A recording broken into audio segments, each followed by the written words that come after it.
out. So we don't want them to miss out on anything. So once they get set up, we'll get the show on the road.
People on?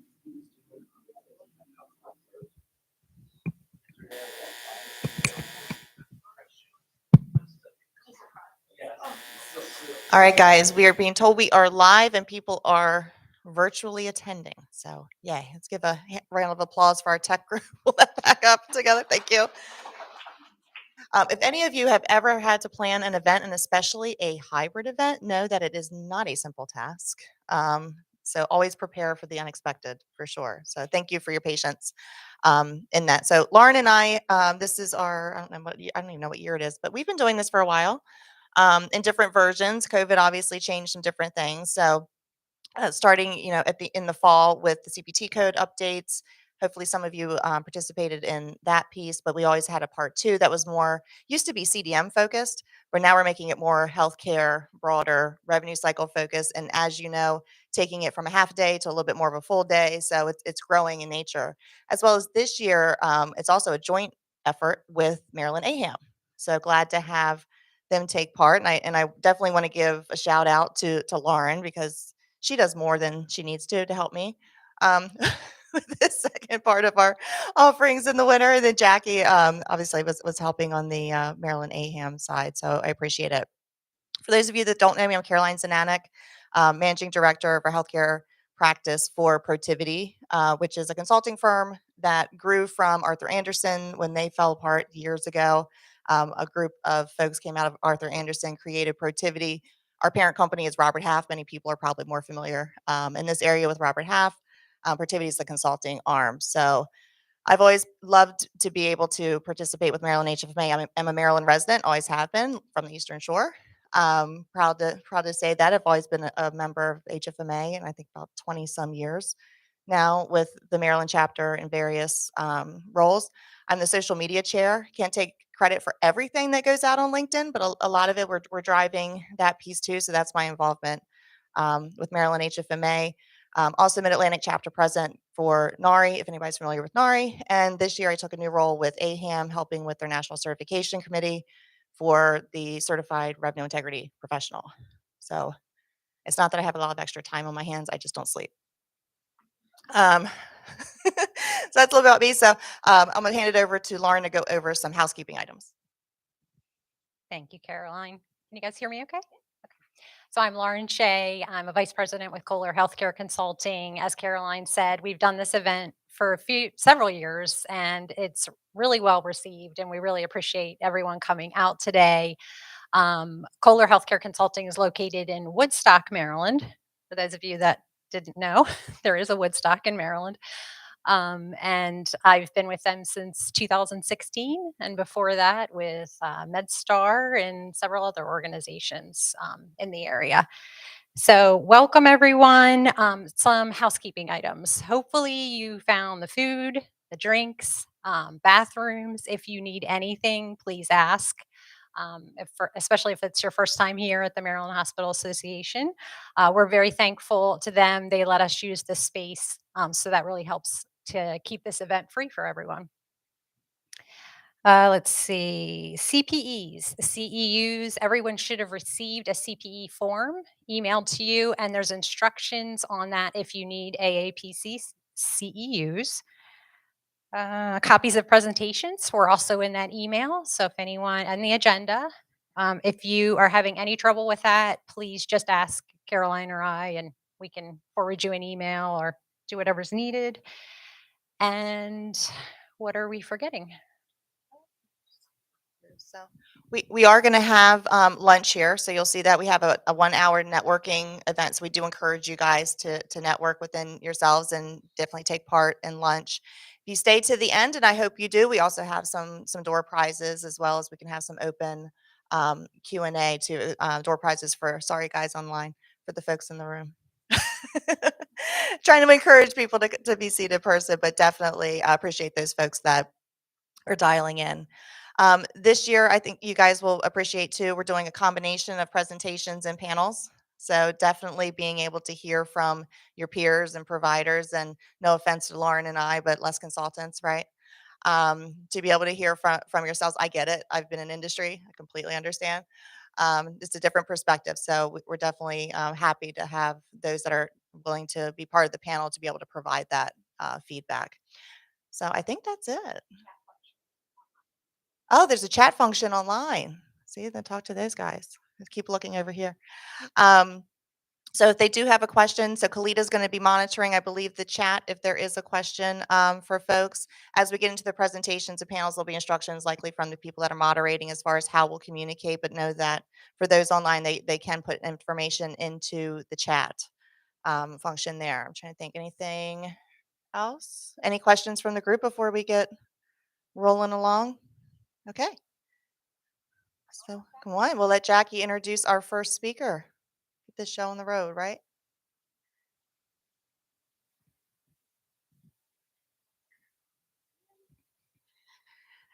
I definitely don't think I need the microphone, but I will use it. A huge thank you to Caroline and Lauren for everything that they did in setting this up and welcoming us AHAM folk here. So thank you. It's my pleasure to introduce Laura Russell. Prior to coming to the Maryland Hospital Association, Laura was the population health manager for the University of Maryland Medical System. In that position, she guided UMMS executive leadership on the alignment of system population health priorities and the financial and healthcare utilization objectives of the Maryland Total Cost of Care Agreement. She also served as a liaison to leadership, state policymakers, and other pertinent stakeholders to create and implement financial policies promoted by the HSCRC. Additionally, during her time there, she was the COVID-19 policy branch lead. Laura earned a master's of public health from the George Washington University with a concentration in health promotion. Thank you, Laura, for being here with us. Thank you, and good morning, everyone. I have to say, I'm not getting much sleep these days either, but I have a 4-month-old baby at home and a 2.5-year-old son. So I don't know why I did that to myself, but I'm glad to be here. I'm glad to be back from maternity leave, and I'm very excited to have the opportunity to speak today to you all. What I would like to do is provide an update on the recently approved association priorities. These priorities were recently approved by our board of trustees. We are a member association, and so everything we do is guided by member input. I spend a lot of my time in the regulatory space working with the Health Services Cost Review Commission. So my role is really to be that advocate for hospitals in terms of payment policies that meet our Medicare waiver, our total cost of care agreement. We have hospital global budgets here in Maryland. I'm sure you all know that. And so my job is to make sure the incentives under the model are appropriate to meet that triple aim of getting utilization to lower cost settings where appropriate, but also making sure we don't compromise quality. And then a major incentive of the model is investing in population health, which I have a bit of experience in my previous role. So that's a little bit of the flavor of what I do at MHA. Um, we do tackle a variety of issues here. So while are heavily focused on the model, we deal with a breadth of issues, at least on our healthcare payment team, which is the team I'm on. And so we've been dealing with some payer denials this year in terms of ED claims and the analyzer tool that they use.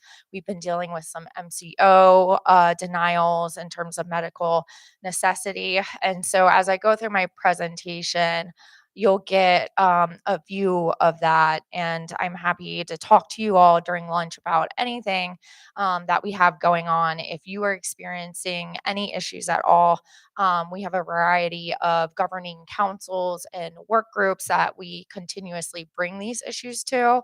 And so if you're dealing with something and you're not sure if others are, please contact me because I can reach out to others and say, hey, are you dealing with this? What kind of solution do you have? And I can actually have you present at one of our work group meetings. That way, we are sharing information with the field. It's been a really exciting year for us. We've been undergoing a lot of change here. So we recently elected a new governor, and then we have a new health secretary with different priorities. We're really focused on health equity, which is exciting. We have to make sure that we have fairness in everything that we do. I work closely with the HSCRC. They just onboarded a new executive director. And so they'll be looking closely at all of their payment and quality policies that they have to meet the total cost of care agreement. Here at MHA, we're really excited. We have a new CEO starting in about a week. That's Melanie Griffith. She has great experience in Annapolis as a legislator. So we're excited to onboard her. As we look to 2024, what we'll be doing is negotiating our model agreement with the Centers for Medicare and Medicaid Services. That agreement is set to sunset in 2026, but we need to propose something to CMS by the end of this year. And so we're about to take on that work, and that's really excited to me as a policy wonk myself. Um, so with that being said, a lot of our financial priorities are guided by the HSCRC and what they have in place to meet those total cost of care agreement objectives. So if you move to the next slide, please. Oh, sorry about that. Okay, so see if I can get this. Am I not pointing it? There we go. Okay, so I'd like to review how HSCRC policy input is reviewed in the state. So, as the hospital field, we certainly have a lot of input into the methodologies that HSCRC uses. One thing that we've been heavily focused on is precision. So we want accuracy. If we see volume declines at one hospital and we see that volume shift to another hospital, we want to make sure that the methodology in place is appropriate to capture that volume decline moving to another hospital, and that we're getting fairly reimbursed, and that hospital budgets are being adjusted appropriately for that. It's in that vein that sometimes we can't get the exact precision that we want. And so there are factors such as social needs that are popping up. We don't have really good measures for that when we go to do a market shift policy, for example. We have demographic factors that we're looking at, and so we find ourselves continuously refining policies and advocating for changes because there are a lot of unique needs among hospitals. We have some hospitals that are the sole community providers. And so when we think about these policies, if we see some hospitals that are rural continuously falling in the bottom, identified as a bottom performer, then we might want to take a closer look, right? Because we want equity. We want to make sure at the end of the day that all Marylanders have the access to care that they need. So sometimes this may create a little bit of attention, I would say, but it's really important that we have that precision to allow some predictability when we're thinking about the budgets for our upcoming fiscal year. If we don't have a methodology that allows us to predict what our revenues will be, it's really hard to meet that objective of the model of investing in population health and covering some expenses. In terms of the HSCRC views, they are legislatively mandated to make sure charges are reasonable to costs. But that's not the only thing they do. Under our Medicare waiver, they have to make sure that we are meeting our annual savings target, which I'll get into in a little bit. They also are looking at CMMI for their views. The administrative administration right now is heavily focused on equity. And so they'll be looking at stratifying population data, taking a look at that, and seeing how they can incorporate those measures into policies. You have health plans and other stakeholder views. And then we have legislators and elected officials. And so you'll see later in my presentation, we see a lot of things around debt collection and financial assistance and making sure there are some consumer protections. Anytime you have a legislative mandate, you have to meet what's in that law. So they have a lot of input to deal with. And then at the end of the day, the patient and consumer perspectives are important because we want to make sure under our demonstration here in Maryland, we're not compromising any quality of care. We want to make sure that people get the best care that they can, but also at the lowest cost. And so just making sure we are seeing patients in the most appropriate care setting. So, with that background, I will give you an overview of our MHA financial policy priorities for this year. This is really guided by HSCRC priorities because of our unique payment system in Maryland, excluding us from the national payment system that is mostly fee for service. So, our first priority is to secure a favorable rate year 2025 annual payment update. So, every fiscal year, hospital global budgets are updated for factors like population growth, demographics, quality policies, and things like that. Over the past couple of years, a bit of a lower update and focused on making sure that we meet our Medicare savings. However, we've seen expenses at hospitals rise, and that is baked into the budgets permanently now. It's not going to go away. These are some aftershocks of the pandemic that we are still dealing with. And so we will be doing a lot of advocacy to educate commissioners about these expenses. We had a labor market crisis, and those permanent pay increases are not going away at this point.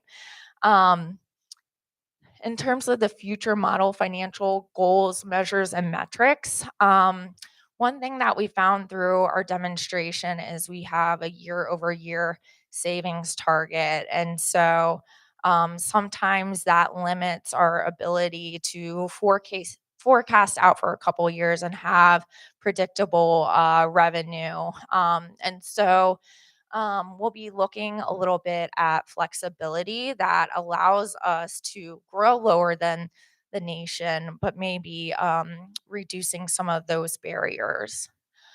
One thing that we have been advocating for, and the commission has agreed that this is necessary, is a financial health assessment of Maryland hospitals. So, in the early 2000s, there was actually a working group that the industry participated in to develop some financial metrics that were looked at for hospitals to make sure that they had funding sustainability. And so that has since been abandoned, but we will be trying to restart this effort because we can't just look at total operating margins. There are other things that we have to consider. Um, this next one, prevent future distortions in hospital retained revenues. So the way that the global budgets were established is based on historical volumes. And so, like I said, there are updates for demographics, market shifts, things like that. We haven't achieved that level of precision in our policies that has resulted in some distortions in hospital retained revenues that they have to invest in population health activities. So you see a little bit of variation across the state. And so we don't want to retrospectively go back at this point, but moving forward, we want those global budgets to come more in line. We need a little more upside in addition to the downside takeaways that we're seeing. And then this last point is something that I have been heavily involved in, and I've been doing a lot of advocacy around it, is compiling and analyzing hospital physician subsidies. So, all across the nation, we have seen community providers. They don't exist anymore for the most part, right? Health systems are employing them, and that's because they're not compensated enough. And we see this issue particularly in Maryland because the way we are set up, we can't negotiate those rates. And so our compensation for physicians in Maryland is a lot lower than what you will see nationally. I would argue, as a former population health lead at a health system, that you need investments in physicians, right? If we have a statewide diabetes goal, then you're going to need those endocrinologists to refer patients to. And so this is very important to us. We haven't had a lot of insight into that spending because it's largely occurred in the outpatient space. which isn't regulated by the HSCRC, but it's something that our hospitals are spending money on. And so I know that HSCRC is about to undergo an annual filing process to revise and hopefully capture this information a little better. Here at MHA, we've been trying to get ahead of that process and try to understand um, where the spending is occurring, where the pain points might be in terms of cost allocations and things like that. So this will be a heavy focus coming into the new year.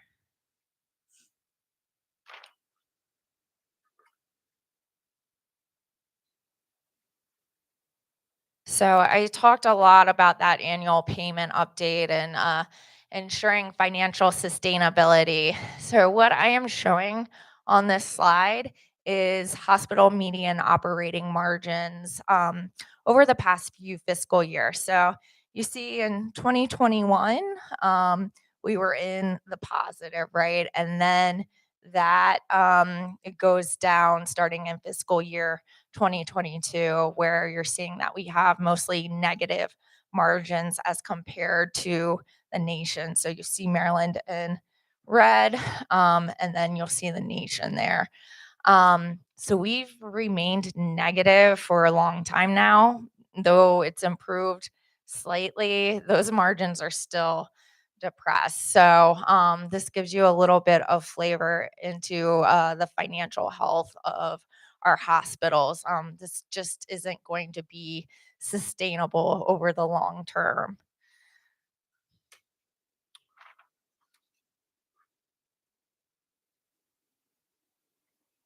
So here's a look at inflation.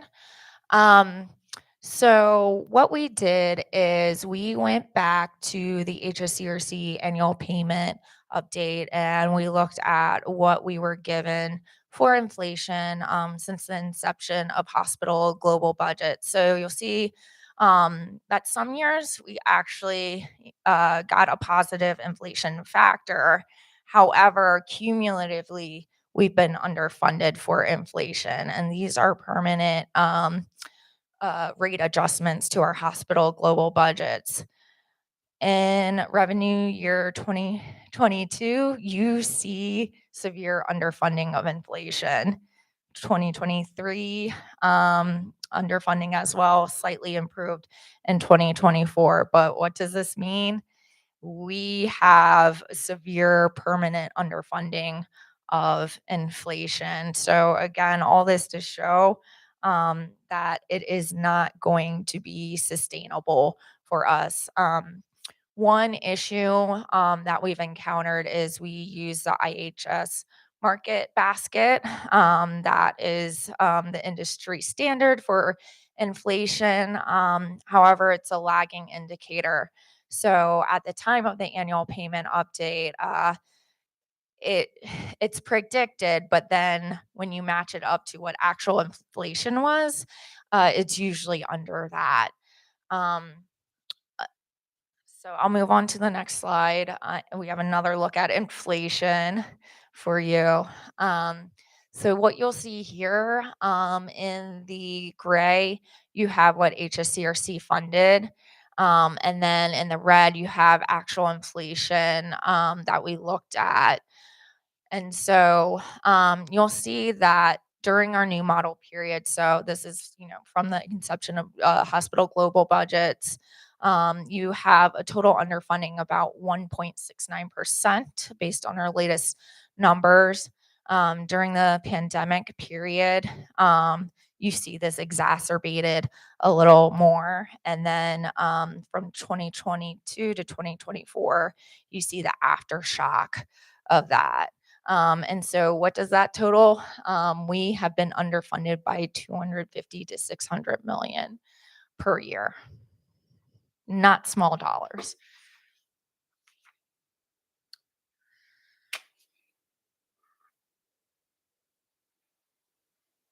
So this is some data that my team collected during the pandemic period. So what we were seeing was an increase in spending contract labor. So this was due to the sheer demand on our hospitals at the time, right? But also we saw that we had nursing staff jumping around from location to location because there's more attractive pay. So I was at a health system at the time of the pandemic, early pandemic in 2020. And so I know that some strategies that were used were premium pay and things like that, but you also had some permanent salary increases. So um, over on the left here mostly reflects that contract labor rate pre-pandemic. You see it jump up in fiscal year 2022.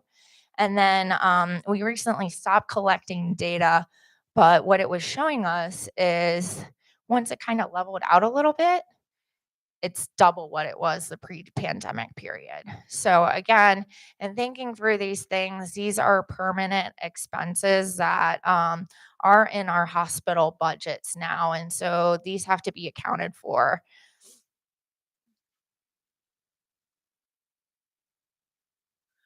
I talked a little bit about that working group back in the 2000s that came up with some financial indicators to talk about the health of our hospital. So, talked a little bit about operating margin. Excess margin considers revenue sources beyond patient care. Average age of plant is on here. We just completed this data, so I didn't have an opportunity to incorporate it into our slides. But if you look at the average age of plant in Maryland compared to the nation, it's much higher. So, what does that mean? That means that we need access to capital funding. So, we might need to think about how we might revise our policies to allow that. Um, in terms of debt to capital, so a higher debt to capital gives you a little more leverage. So recent analyses just show that Maryland is lower to national health systems. Again, I didn't have an opportunity to incorporate that data, but we do have it. And then we have hospital efficiency on here. So that has historically been measured as cost per case. So lower cost per case indicates a more efficient hospital. Um, since we have the total cost of care agreement, we're heavily focused on that. And so we have an efficiency policy within the commission. They've taken a step further to look at efficiency beyond cost per case, and they've incorporated a total cost of care measure. So our hospitals are now being measured on that as well. We talked a little bit about retained revenue. So if you have some retained revenue because you've done things to get utilization out of your health system, which is appropriate under the incentives of the model, right? You're going to look a little higher on cost per case, and they're going to say, you don't look too efficient. But in reality, you got that utilization out, you have some retained savings. Following the incentives of the model, you're investing in population health. We don't necessarily want that money to be taken away from hospitals. We need to continue to invest it in more upstream factors impacting population health. So the commission is instituting just this year a buyout, I will call it, so that you can say, no, I'm actually investing these dollars on this population health initiative. And I'm not going to have those funds taken away as long as I can show the investment and the impact. Still largely working through the details of that. I will say it only applies to those who have been identified as the less efficient hospitals. So we're going to have to see how that shakes out a little bit. Um, one nuance with that is that it is really hard to compare different initiatives to each other, right? So, how do you compare something that you're doing for diabetes to behavioral health, right? It's really hard to compare that ROI and those health outcomes. And another thing is these are generational investments. So, it takes a really long time to see results in terms of these things. And so, that's going to require some refinement with the commission. This is a look at financial indicators from some industry sources. So we have S&P on the left, Moody's, and Fitch. This is the most recent release of those ratings. And so what you're seeing is a lot of negative ratings for our hospitals, which is a little challenging.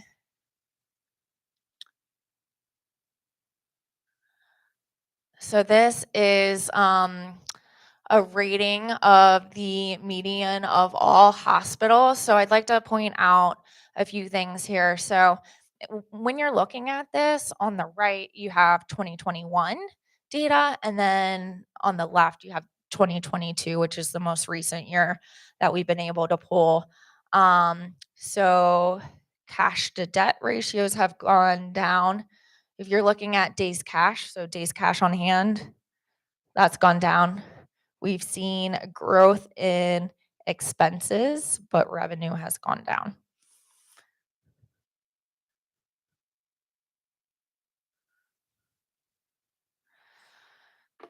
So now I'll just talk a little bit about our performance to date in terms of our Medicare savings target. This is what the commission tends to focus on, even though we are on an all payer rate setting system and we do have provisions in our contract. So we have annual savings target. And so by the end of 2023, we have to garner 300 million in savings. And so what does that mean? It means that our total cost of care growth has to grow lower to the nation, and then that translates into savings. So in the early years of our total cost of care agreement, we blew that out of the water. We're like, okay, we're doing good. And then the pandemic hit and our performance went down a little bit. Now, this is data, I believe, from July or a couple months ago. We don't have the newer data because of claims run out, but what you see is about 212 million in savings from the most recent data that we have with claims run out. And so that's going to put us on track to meet our savings target, even with the financial challenges that we've been facing. So, what does that mean? Well, maybe we can get a more favorable update this year, right? We're meeting our Medicare savings target. In terms of all payer growth, it has to be below 3.58%. We're blowing that out of the water as well. So maybe our hospitals can have a little bit of relief. So we're going to be really focused on advocacy in terms of that. This is showing our Medicare guardrail performance. So the stipulation of our contract is that we cannot grow above the nation for 2 consecutive years, and we cannot grow above the nation by 1% in any year. So I'm really pleased to say that this year, with the latest data that we have, our guardrail performance is 2.74% below the nation. So when you look at the right of this slide, it shows a breakout of hospital versus non-hospital spending growth. So you see hospitals on the left here, 6.86% below the nation. And then non-hospital growth is above the nation, but when you think about it, that's appropriate, right? We got the volumes down in our hospitals. We're going to see that move to lower cost settings. So we're going to have some growth in the outpatient space. But that's okay. You're moving it to a lower a lower cost care setting, right? We want to get more care into primary care and things like that. And we aren't expecting to see cost growth stop, but we want it below the nation. So this is very encouraging.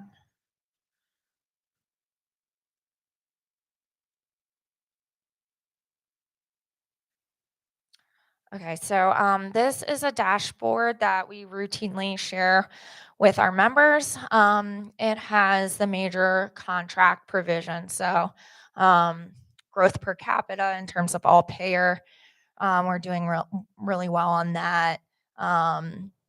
dollar savings, 212 million to date. We're going to meet that 300 million target. I think the latest data shows probably about 240 or a little more than that, but we can't show that because it's not final. And then growth per beneficiary is below the nation. So um, we, I think, also going into the negotiation stages of what our new demonstration or Medicare waiver will be. I think this gives us a lot of credibility that we've been able to meet those targets to date. So what does this mean for us? So we see margins and cash are depressed, so we have to carefully manage our resources. We need to complete a financial health assessment and look at things other than total operating margins. We need other metrics, and we need to routinely be discussing that. In terms of population health investments, well, if we don't have the resources, all right, we're focused on just taking care of our patients in our hospitals, and it's hard to make those population health investments, right? You're making some management decisions, like if you're looking at potentially shutting down service lines, you're going to keep that service line open, right? So we're on track to meet our 2023 savings target. So again, hopefully we can have a little bit more of a more favorable update.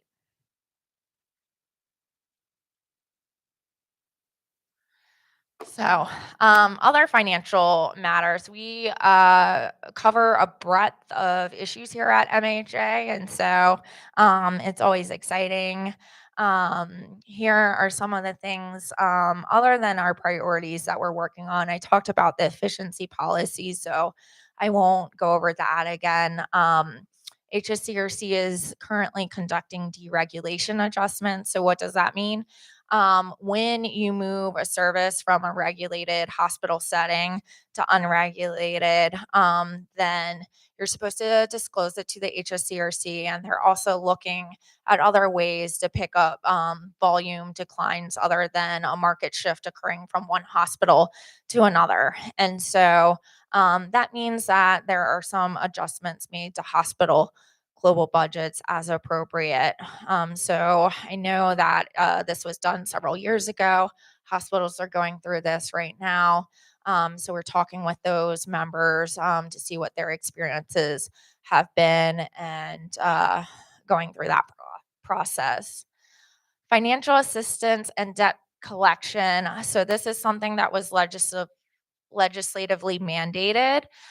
So hospitals have to disclose their debt collection practices.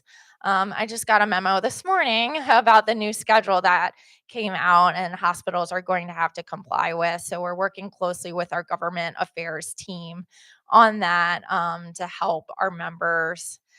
We routinely convene them to talk about implementation through our technical work group. Hospital throughput. So our ED wait times are way higher than the nation. This has been something we've been receiving a lot of scrutiny over. So what are we doing about it? Well, the HSCRC has instituted some measures. They're routinely collecting data from hospitals on ED wait times and having conversations about that at each commission meeting. Another thing that we've been doing here at MHA is a hospital collaborative to share best practices around that. We've been really closely collaborating with MEMS, which is the Emergency Management Agency in Maryland. And so we are under the microscope in terms of this, and we've been working diligently to improve our measures. Annual filing revisions, I spoke a little bit about that. There are going to be some changes to the process to update it. The biggest thing is better capturing physician expenses and then cost reporting. So we'll be working through that over the next several years, actually. Then in terms of billing and payment, which this group might be a little more familiar with, is we've seen an increase in Medicaid MCO denials for medical necessity, and we've been seeing some claims denials from some payer groups that are using a claims analyzer. And so we've been collecting that information from our member hospitals and have been advocating a lot about that. Medicaid redetermination. So, at the end of the public health emergency, we have undergone a redetermination process. What does that mean for hospital finances? We might see an uptick in uncompensated care. So we're watching that really closely. And then a patient refund bill. This is something that came out of the legislature, which basically requires hospitals who didn't necessarily offer financial assistance to go back and potentially provide a refund using criteria stipulated in that bill. And so that's something that we are working on with our government affairs team.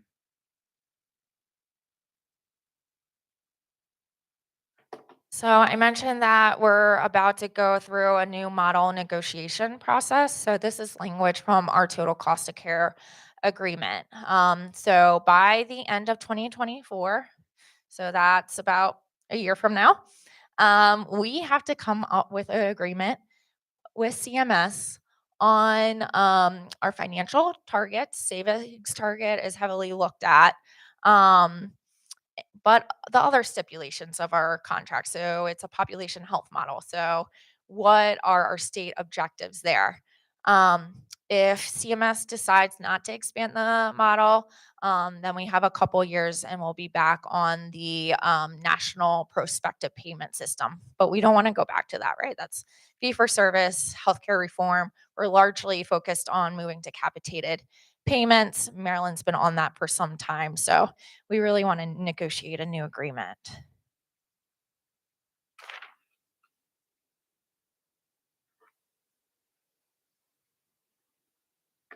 This outlines our path forward. So we could expand the total cost of care model. So that would likely just be a continuation of what's currently in contract. We could have some flexibility for a new demonstration. We thought that was most likely going to be our path forward until recently. But CMS just announced the ahead model, and I'm going to have to look at my notes to get the acronym right here. It's the states advancing all payer health equity approaches and development, which would be a multi-state model. What's good about this is it builds on many of the elements that we have here in Maryland, and I'll show that in a little bit. It's clear that CMS is looking for Maryland to participate. Um, so one path might be more likely than others. It seems like CMS isn't necessarily looking to approve one-off models like the Vermont model and Maryland model. They're really looking to have this multi-state demonstration.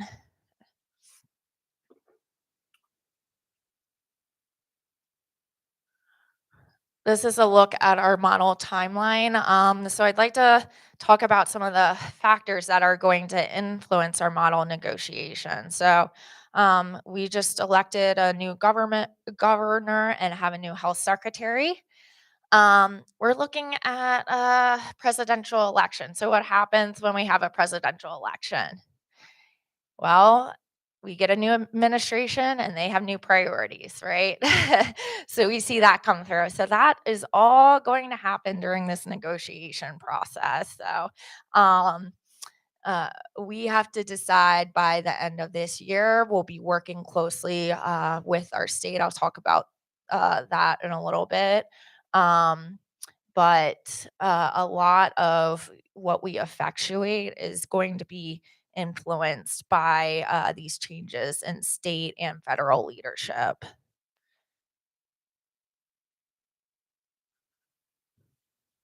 So this is an overview of that multi-state model that I just talked about. And so what's encouraging here is it builds on a lot of the elements that we have here in Maryland.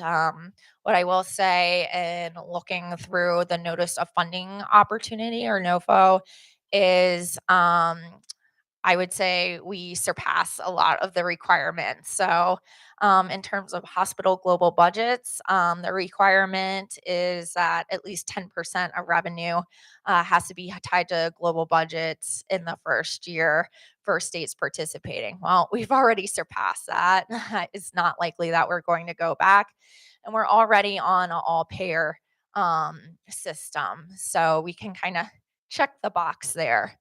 Um, they have a primary care model embedded in this, and this builds off of a lot of elements we have in place for our Maryland primary care program. So that's to meet advanced primary care objectives. It offers enhanced payments in addition to fee for service so that you can address patient related social needs and really get those community referrals, have integration with behavioral health, and really have a robust primary care system. They will be requiring a primary care investment target. The states will need to come up with this. This is something that I've been working on here. There was a legislative work group coming out of the last legislative session here in Maryland where a work group had to come up with recommendations on how to measure primary care spend and determine if they're going to recommend a mandated spend. I don't think we're there in terms of mandated spend yet, but to participate in AHEAD, we're going to have something. Medicaid alignment has been a really hot topic. So, looking for Medicaid to participate in hospital global budgets. And then, in terms of primary care, Medicaid has to have a similar model to the elements outlined in primary care ahead. And then there is about $12 million in cooperative agreement funding available to states to build infrastructure as they're looking to participate in AHEAD. Not sure what that means for Maryland. I mentioned that, we're already advanced in a couple of these areas. So that might mean we could use some of those dollars to really hone in on some of our health equity priorities. For example, we're going to have to converse with CMS to see what that might look like. I will say, looking at primary care ahead, one thing I noticed is we have in Maryland, through the Maryland Primary Care Program, established those enhanced payments, but we moved to more capitated payment structures than what's currently outlined. So we're going to have to see how our model might operate in parallel to what's outlined in ahead.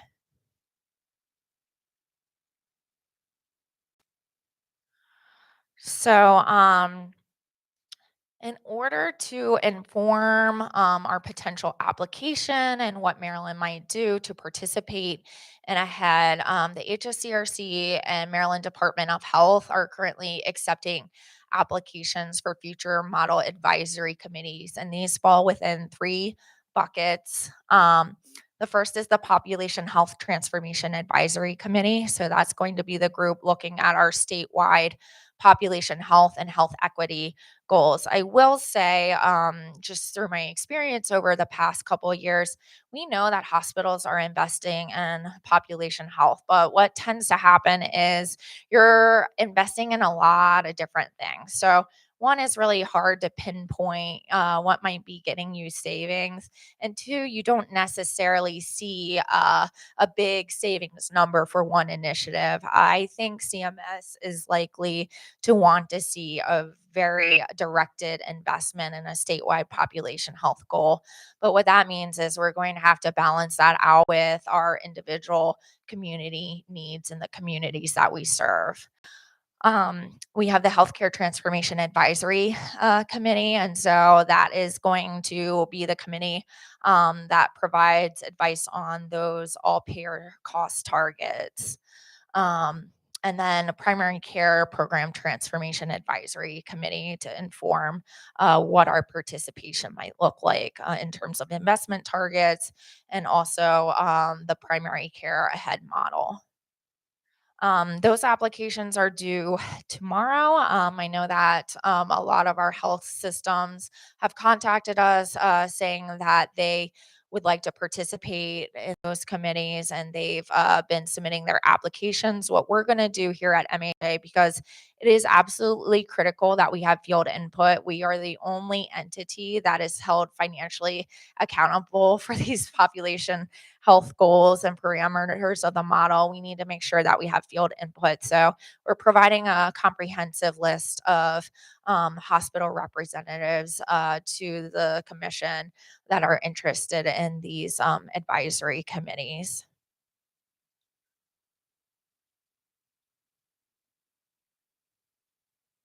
All right. So, what I'd like to do for the last few minutes of my presentation is just spend some time talking about the other areas that we have here within MHA. So, I am on the healthcare payment team, but we also have our quality and health improvement team, and then we have our government affairs and policy team. So, in terms of quality and health improvement, what we are looking at doing here in this state, and this is something that CMS is heavily focused on too, is identifying and reducing health disparities. But we don't want to necessarily put some kind of financial incentive in place. We want to begin collecting the data. We want to identify what those disparities may be, and then take a look at that data and see what we can do to reduce it. So, we're going to be collaborating with the state for some infrastructure to be able to collect and stratify that data. In terms of quality policies, HCAHPS performance, and that's patient related reported outcomes, are pretty low in the state. So we're looking to improve performance on that. There's going to be a new digital quality measure that our team is focused on, and then population health measure and performance. This is something that's required by our current contract agreement, that we have to have specific hospital accountability for some population health measure that aligns with our statewide goals. So they're currently looking at inpatient diabetes screening.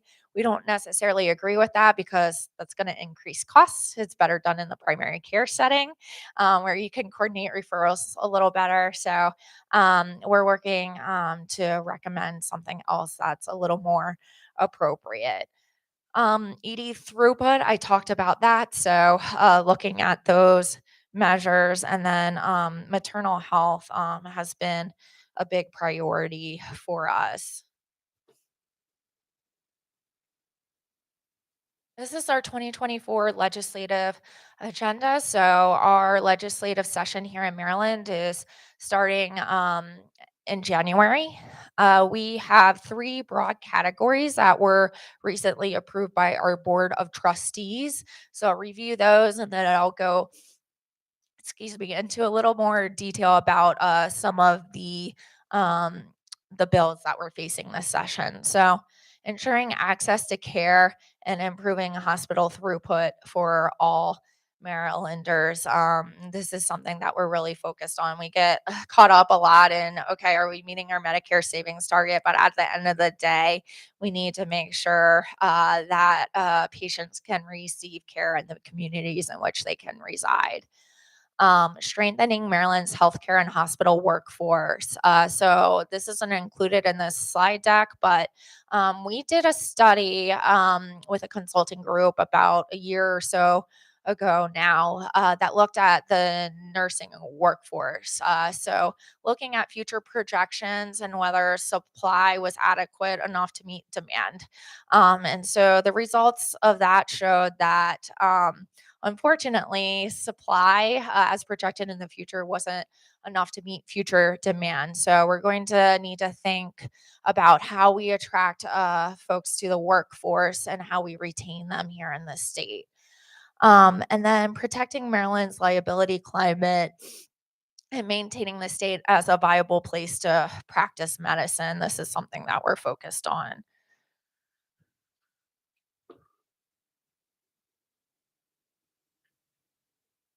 So, under ensuring access to care and improving hospital throughput, so we are currently looking to reduce the Medicaid deficit assessment by about 25 million. This was a budget request from us, maintaining 6.8 million in funding for hospital capital projects. So I spoke earlier about the average age of plant in Maryland, how it's higher compared to the nation. So we need access to capital funding.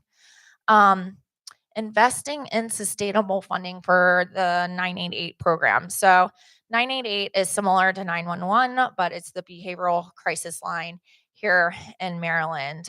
Currently, there is not a sustainable funding source. So what MHA is doing is we've joined a coalition. We're looking to put a small cell phone tax that would fund the crisis line. Reducing utilization management burdens for providers when delivering services to insured patients. This is something we're focused on. And then the last bullet here is very interesting. So there was a law passed in 2023 about security guards. Originally, we thought we were excluded from this provision. It really arose because of, unfortunately, some incidents at a Royal Farms and a Giant in Baltimore. And so it has some specific requirements for security guards for our hospital. So we didn't get involved in this because we thought it didn't apply to us. And so we'll be working this session to amend that law. So we're currently just working on that bill to get security exempted because we have regulations from the Joint Commission, CMS, and other groups.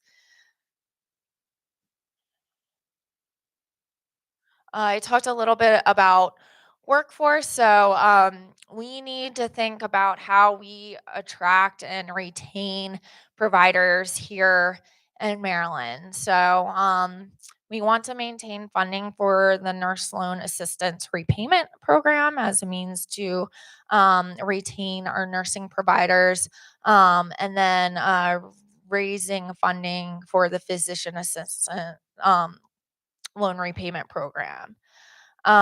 We're working on a public workplace violence campaign. And then there is an advanced practice registered nurse compact that's been introduced to support investment in career pathways. So we support adoption of that. And then we are working on some other pathways, like consolidating the certified nursing assistant and geriatric nursing assistant designations. Protecting Maryland's liability climate. So just defending against any proposed changes to increase Maryland's caps on non-economic damages on medical malpractice. We want to make sure that folks are able to, practice medicine in Maryland with reduced barriers. And then protect routine conversations among clinical peers from falling under the definition of medical records. So we have a busy year ahead of us. That's a flavor of everything we're doing. And so, again, I directly work with healthcare payment. But if you saw anything in here today that you want to know more about, I can certainly reach out to our quality team. I can certainly connect you with our government affairs and policy team if you're interested to know more. So, with that, I'd like to thank you all for listening to me this morning and being your opening presenter. I'm happy to take any questions if we have time. Thank you.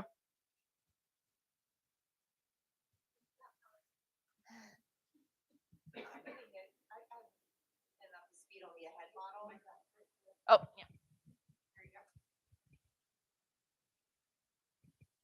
I'm just curious on the ahead model. It sounds like I was looking real quick on my phone just to familiarize myself with it. So it looks like they're looking for 8 states to volunteer as part of that. So I'm assuming Vermont. It looked like they were mentioned, Maryland and Pennsylvania. Who else? Are they looking more regionally? Or are they opening it up across?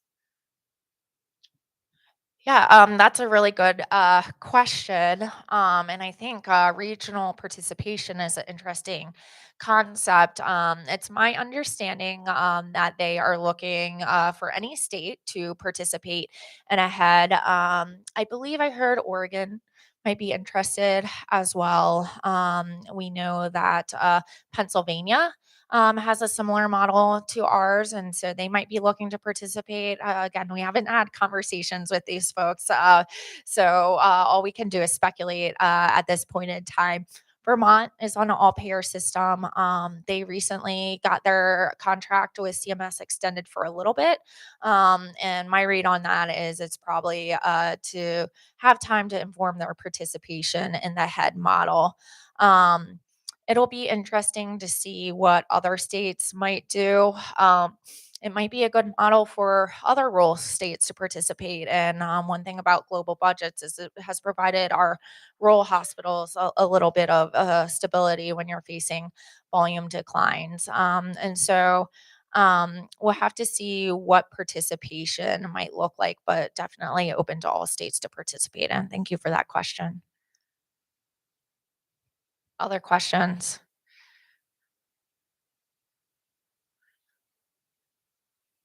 All right. Thank you very much.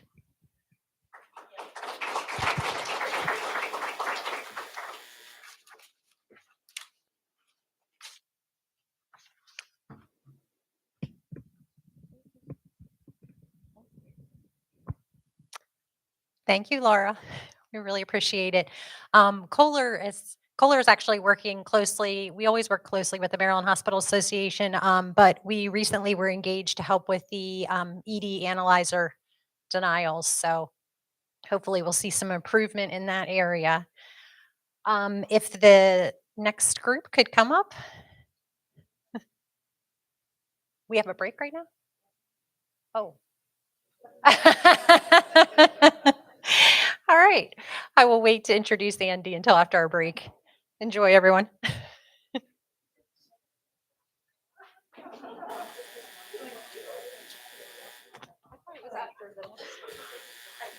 agenda didn't match what I had originally. Yeah. Our food's getting delivered at 11:30. I don't have much as well. So hopefully we'll get there. That's hilarious.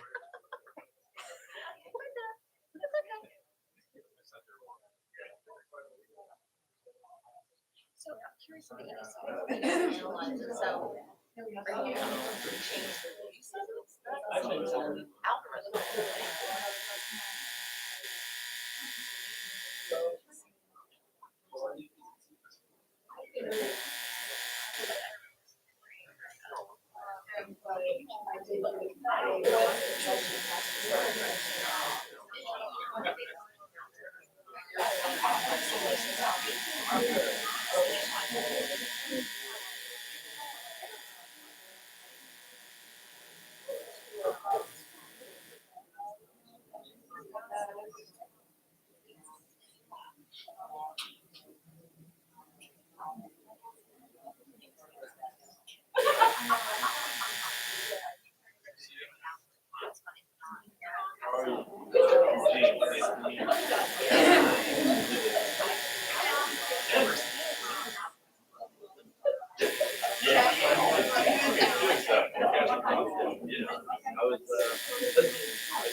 All right, welcome back, everyone. I will now keep better track of breaks. I have the pleasure of introducing our moderator for our panel. Andy Politz is with MedStar Health. I was also with MedStar Health. I think we overlapped a little bit, maybe. Yes, yes. So Andy is a manager with Patient Financial Services of MedStar Health, and you have over 15 years of experience in healthcare. Andy has more than a decade in a leadership role, and he's a member of Maryland AAHAM's board of directors. And you're the certification chair. So that's wonderful. Andy, let's see, Andy earned the chapter's 2023 Charles Pagoli President's Award. I think I was there to see you win that award. Well deserved. He has been wonderful helping prepare for this event. And he has an MBA and a Bachelor's of Science in Business Management and has his Certified Revenue Cycle Executive certification through AAHAM. So thank you, Andy. And Andy is going to introduce the panel. All right. Thank you very much. All right. So good morning, everybody. Thank you all for joining us today here and virtually online. Like I said, my name is Andy Politz, and it is my privilege to host this panel today. We have a lot of knowledge and experience here, so it's going to be a great opportunity. I'm going to ask everybody to bear with me a little bit today. I am kind of hopping on that bandwagon of being a little tired, not getting sleep right now. So, yeah, exactly. It is a trend right now. I had some weird dreams that kept me awake last night. I actually dreamt that I was a muffler, and when I woke up, I was exhausted. All right. Last dad joke. Sorry, promise. I told my 5-year-old I would tell that one. All right, but as I'm sure I don't need to tell you all, denials, they are a pain in the AR. But they're more than just a pain in the AR. Denials can increase your AR. They can drive up your cost to collect. They can increase your write-offs. They can create staffing issues with productivity and morale, and they can even impact the patient experience. And looking at certain trends, denials are increasing. We've seen, I saw a poll here from Crow RCA, their benchmarking tool. It actually shows the denial rate for 2022 was up to 11%. And that was actually an increase of 8% from 10.2% the previous year. So denials are a problem that are continuing to grow with us. And we're being hit with some more new challenges as well. We're seeing different things come up. We're seeing legislative changes. It's an ever-changing environment that we have to look at. There's new uses of technology and other things that are now starting to play a factor, in all of healthcare, but also with denials right now. It's really hard to get a grasp on this and really fully understand where all this is coming from. But luckily today we do have a panel, like I said, of some very experienced people who are going to be tackling this topic for us. Maybe we'll see, but so we're looking to have a great panel, some good discussions. But now it is my privilege to introduce our panelists for today. So first off, we have Debbie Herron. I'm fortunate enough to work with her at MedStar Health. She is our AVP for Revenue Cycle, Patient Financial Services. So Debbie has over 30 years of experience in healthcare PFS. She worked in healthcare finance in 1989 at Anne Arundel Medical Center, transferred to healthcare consultant with Langley Provider Group in 97. Worked around the Beltway, assisting different facilities with their AR management. And then in 2002, Debbie joined MedStar, so joined the family there. And she's currently our AVP, like I said, at Patient Financial Services, and she oversees our 10 acute hospital facilities and our rehabilitation network as well. All right. Next up, we have Sean McCardell. They didn't sit in order. They didn't get the memo. Sorry. So, we have Sean McCardell. He's the assistant AVP, or he's the assistant VP, AVP, sorry, at Frederick Health. He leads hospital and physician division's revenue cycle and provides strategic, operational, and business oversight to support Frederick's strategic or continued growth. He's an accomplished revenue cycle leader, and he has more than 13 years of experience at Frederick. Prior to that, he was with United Health Group. I apologize. I would say don't hold it against him. Okay. Where he was leading projects under their Optum Health subsidiary and had their Six Sigma black belt.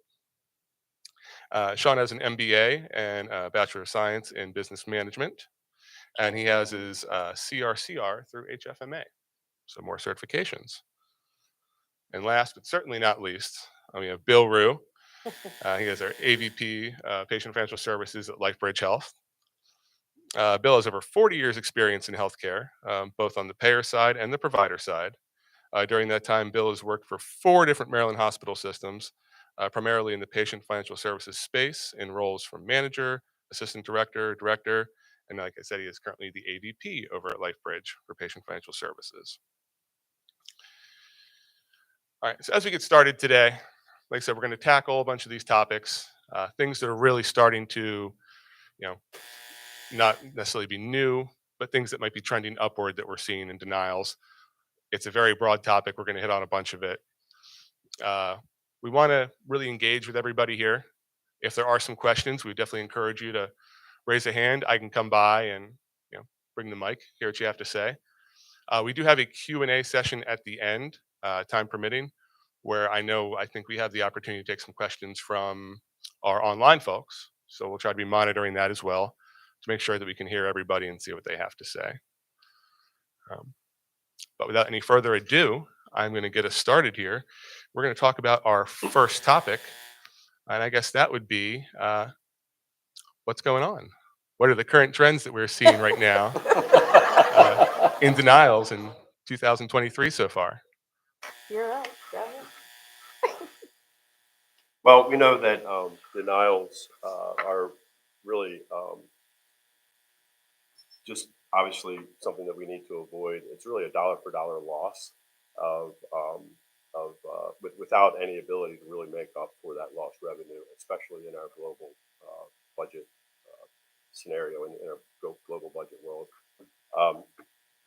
We, as hospital systems, experience a good bit of denials related to our EDs, and I think we're going to kick it off with some discussion about the situations where we're getting denied for patients that come to our EDs. We're obligated to treat them. However, a lot of those patients, or some of those patients, are coming to the ED that really could seek services from an alternate lower level of care. In trying to combat that, we're really trying to change the patient behavior, because the patients generally that are coming to the ED out of convenience, or out of just that's what they've always done. So we need to partner with our insurance carrier payer friends and do what we can to circumvent that patient behavior.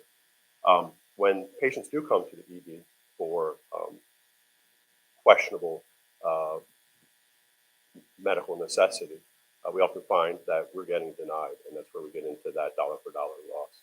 So we want to talk about a bit about the MCO and other payer obligations, I believe, to pay us for at least that triage fee and the diagnostic services that we provide in order to triage that patient and determine what additional care that patient may need. I think something new that's happened since the COVID pandemic was the ER. I don't want to call them denials, because they're truly not denials yet. They are the level of care situations that we're all experiencing, and that we have brought up and engaged MHA to partnership with us, and along with the payers, because they are using some technology, which technology is good. We use it also, and but the method behind the technology kind of does not align with how we are regulated through HSCRC to determine our level of care, and that we feel is appropriate. So what is happening is you're not getting your denials, you're getting I would call it a denial, but not, because they're saying the level 5 are appropriate, however, or not appropriate, but they would pay a lower level. So they want a 3 or a 2 or a 4. However, the process that is set up within our hospitals is very automated. We have our clinical systems set up, we have our point values set up for all of our hospitals, definitely in Maryland, and it's based on resource-based usage. And asking someone to just go back and recode and change the level to match what the payer is asking is not the position we're in at this time. We have to work with our managed care team very closely. We are brought it up with MHA, and we're partnering with other organizations within Maryland, and we want to partner with the payers to try to figure out, what is the best methodology for making sure we're getting reimbursed for services provided. Because even if we get that one triage or RVU payment for our triage services, we're missing out on all of our ancillary and our level of care. Again, it's not impaled denials. It's just another level of denials we're starting to see. It's not one payer either. You could get them in the commercial world now. And with MedStar, we have both Maryland and DC facilities. So we even see them in DC now. So I know this is a Maryland conference, so I'll stick to Maryland, but just letting you know, we're not unique on it. It is happening outside of Maryland also, but we have got to have something to fight with to go back and say why we stand by our levels. And and at this point, to me, they're not true denials. They're clinical appeals. They're not technical denials any longer. So that just added to our loss of revenue or loss of payment on our ER claims. Outside of what Bill mentioned earlier, you do have the population that uses our ERs as their primary care. There are plenty of patients that do that, and what you are reimbursed is probably appropriate for the level of care. But in that situation, we need to partner with the MCOs to make sure there's outlets for those members to be able to seek the services at the proper level. We handled it all. Deb, you were thorough. Hey, look, we said we're gonna make it fun, so we gotta laugh a little bit up here. I would just add that those downcoding denials, and you don't want to call them a denial, but I I'll wanna call it a denial, because what's happening there is we are getting paid that triage fee, and we may or may not be getting paid the diagnostic ancillaries, depending on the insurance carrier. But what's happening is, because as a hospital system or health system, and I think really probably an industry within Maryland, the hospitals have decided that they're not going to bill at the level that the insurance carrier recommends, because that would be not compliant with our, as Debbie said, our HSCRC approved methodology for coming to those levels, which generally is time based. The payers are using clinical data to determine that level. So the issue there is that it's a technical, I'm sorry, it's a clinical appeal, and they're not overturning our appeals, even if we appeal with the records and state a case for medical necessity. So we're out. We lose everything besides the triage fee. So where in some cases, 55% of the time, our regular appeals for ED medical necessity could be overturned. There's 0% of these downcoding denials being overturned. So it's a complete loss. Absolutely. We encourage participation. So Bill, realizing that you're not seeing that return, are you still going through the process? Okay. For us, we have a great relationship with our managed care department, and we partner with them on almost everything when we are trying to escalate up. They have to have a strong case to help support our fight, and that requires us to show, when they take it to a higher level, that we've completed all the required steps that are outlined in the contracts or the agreements that we have in place. And those require us to say clinically, did we file the clinical appeal, and what is happening with that? Now, I will tell you, for MedStar, that's a resource issue right there. So we had to partner with a vendor that is helping us fight those clinical appeals for that level. Now, and they've done that And to Bill's point, we do not get them overturned unless there's a strong argument that they're willing to accept and process for us. But at least we'll have enough. As we have mentioned, we've escalated it to MHA. We have asked who has in turn started speaking to HSCRC because we do need that support from HSCRC that helps regulate our state to have the fight to say, hey, we really feel like our point value and our structure is appropriate. And even on our side, we're going to take this step just to validate that we're appropriate and that we have that argument. So again, we're partnering with several vendors to make sure we have the strongest case. I know right now we're not getting paid, but we are tracking those dollars, and that fight's not over for us. Our fight is going to continue to say, what this is how much we have, and this is the steps we've done, and how can we, whatever the next step is required to see if we can get them overturned and paid. Okay. So Charlotte's going to be talking later about areas for litigation and what we're seeing. So I know, like you said, I know this is Maryland, but we're seeing it elsewhere across the country. This is definitely start having conversations that goes past the hospital association to demand letters to litigation, right? This is definitely, to your point, it's in DC, it's outside of Maryland too. So I was curious if it's gotten, I know that's a sensitive issue. I'm not going to ask you to, have you done that, but that's what we're But seeing we have not, but elsewhere. we understand the process. So again, we absolutely want to work with the payers. We want to bring in our managed care team who has the stronger relationships. Then that is what we have to have is relationships with the payers to work both ways because we make mistakes too. So I'm not saying they're saying that that's a mistake. I'm just saying if we make a mistake, they work with us and back and forth. So you do have to have a strong relationship with your payers. But we'll do all the proper steps that are needed first and foremost. But from our state, all of us are impacted by this situation right now. If you're not, good for you. But I would be surprised if you're not.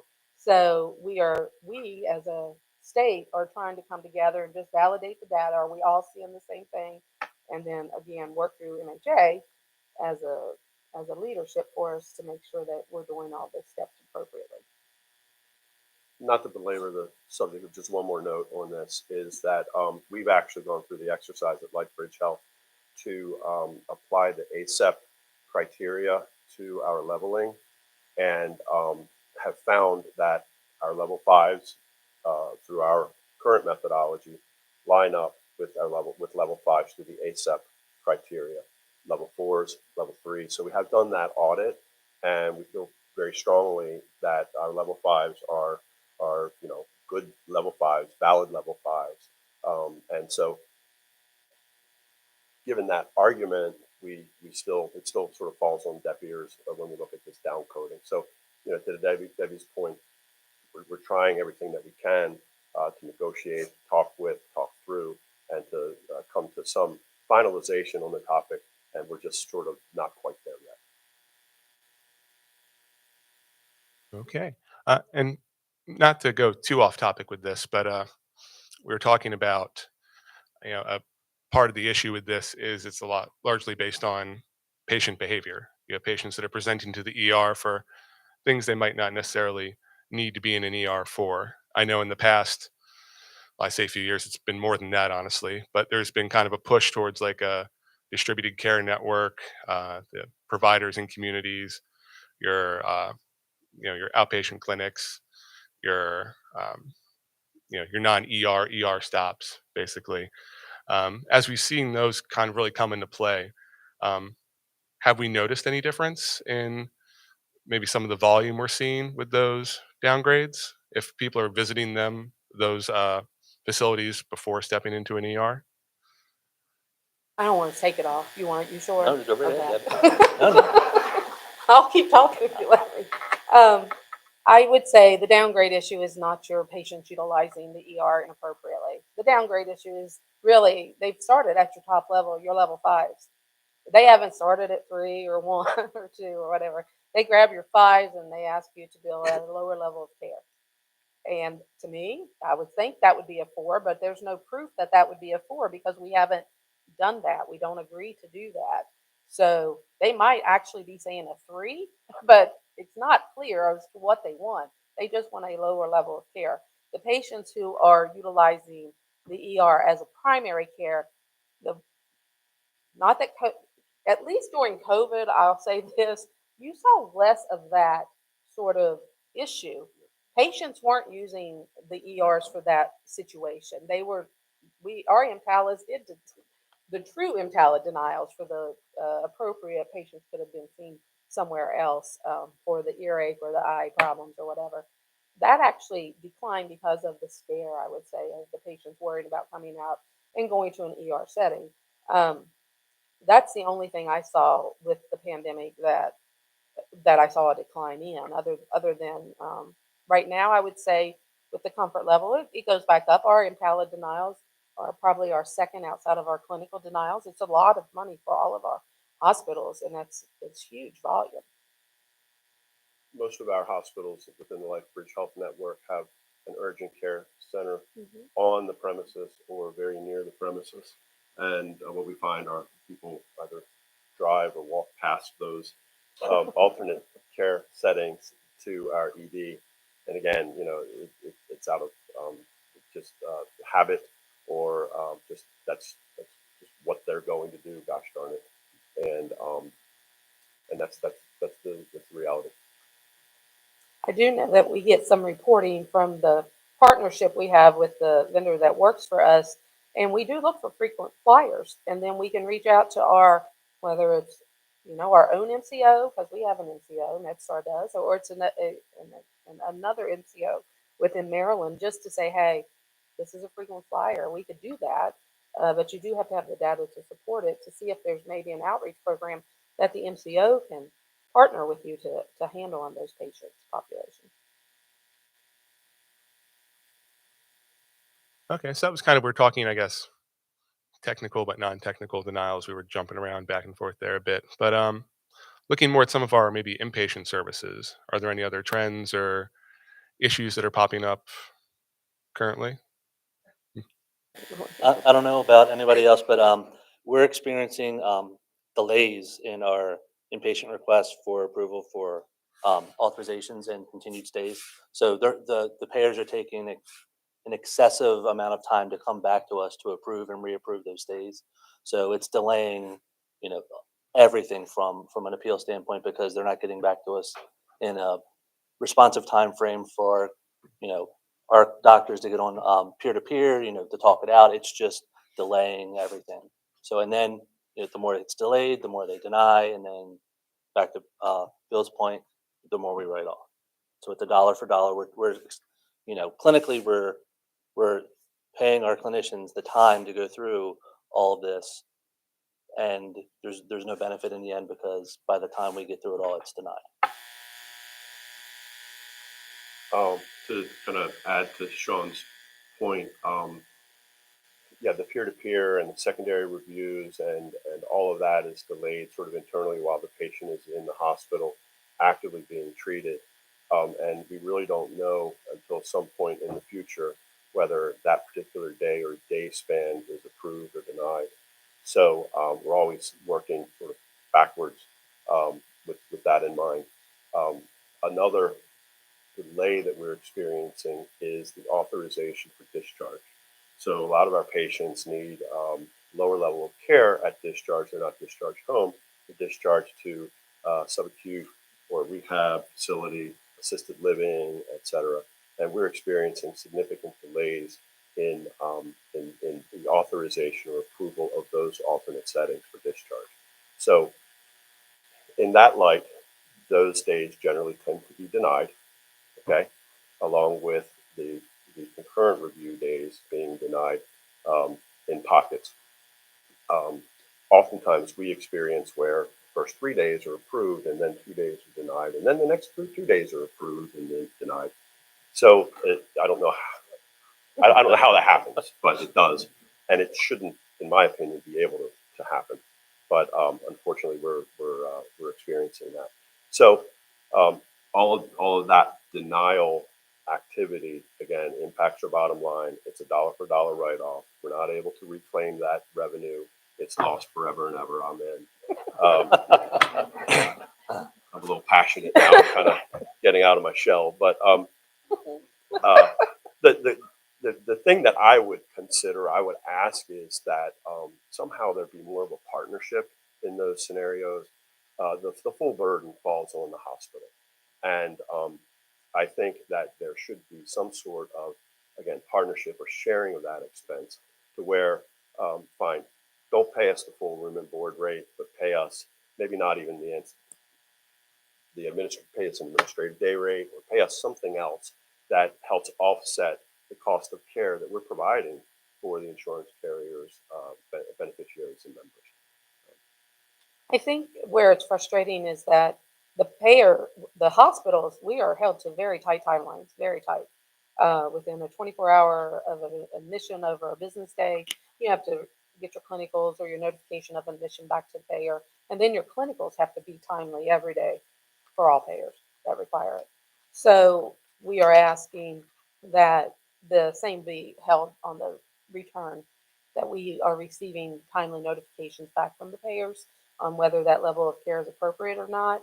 Now, there are probably some situations where, you know, we shouldn't have a patient have to wait for a procedure over a weekend. Now, I mean, sometimes you're going to get denials for some of that stuff.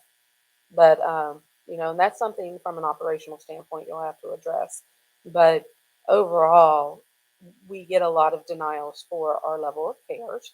But we should, and if you're not, you need to make sure that you are taking every advantage of your options while the patient's still in house, whether you're providing more clinicals, make sure you take it to the next level of peer-to-peer.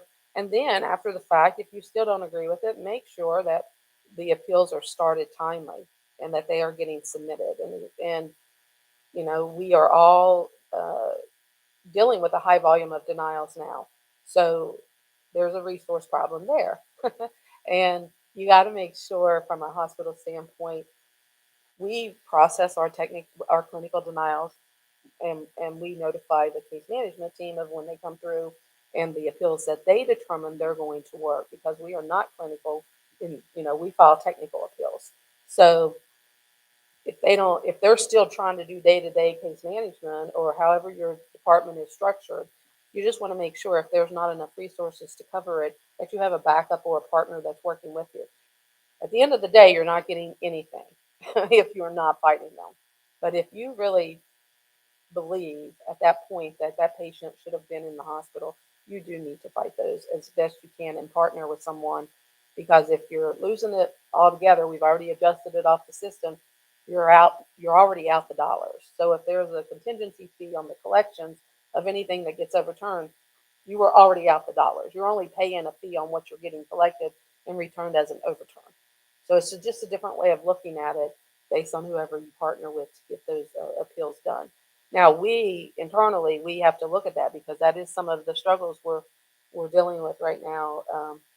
But it is a huge focus at MedStar. Denials, as the first presentation showed you, everything from expenses to resources. Expenses are up, resources are down, and we have to try to collect every dollar we are due for the primary care, for the care, the true medical care we provided to their members, and we should be paid for them.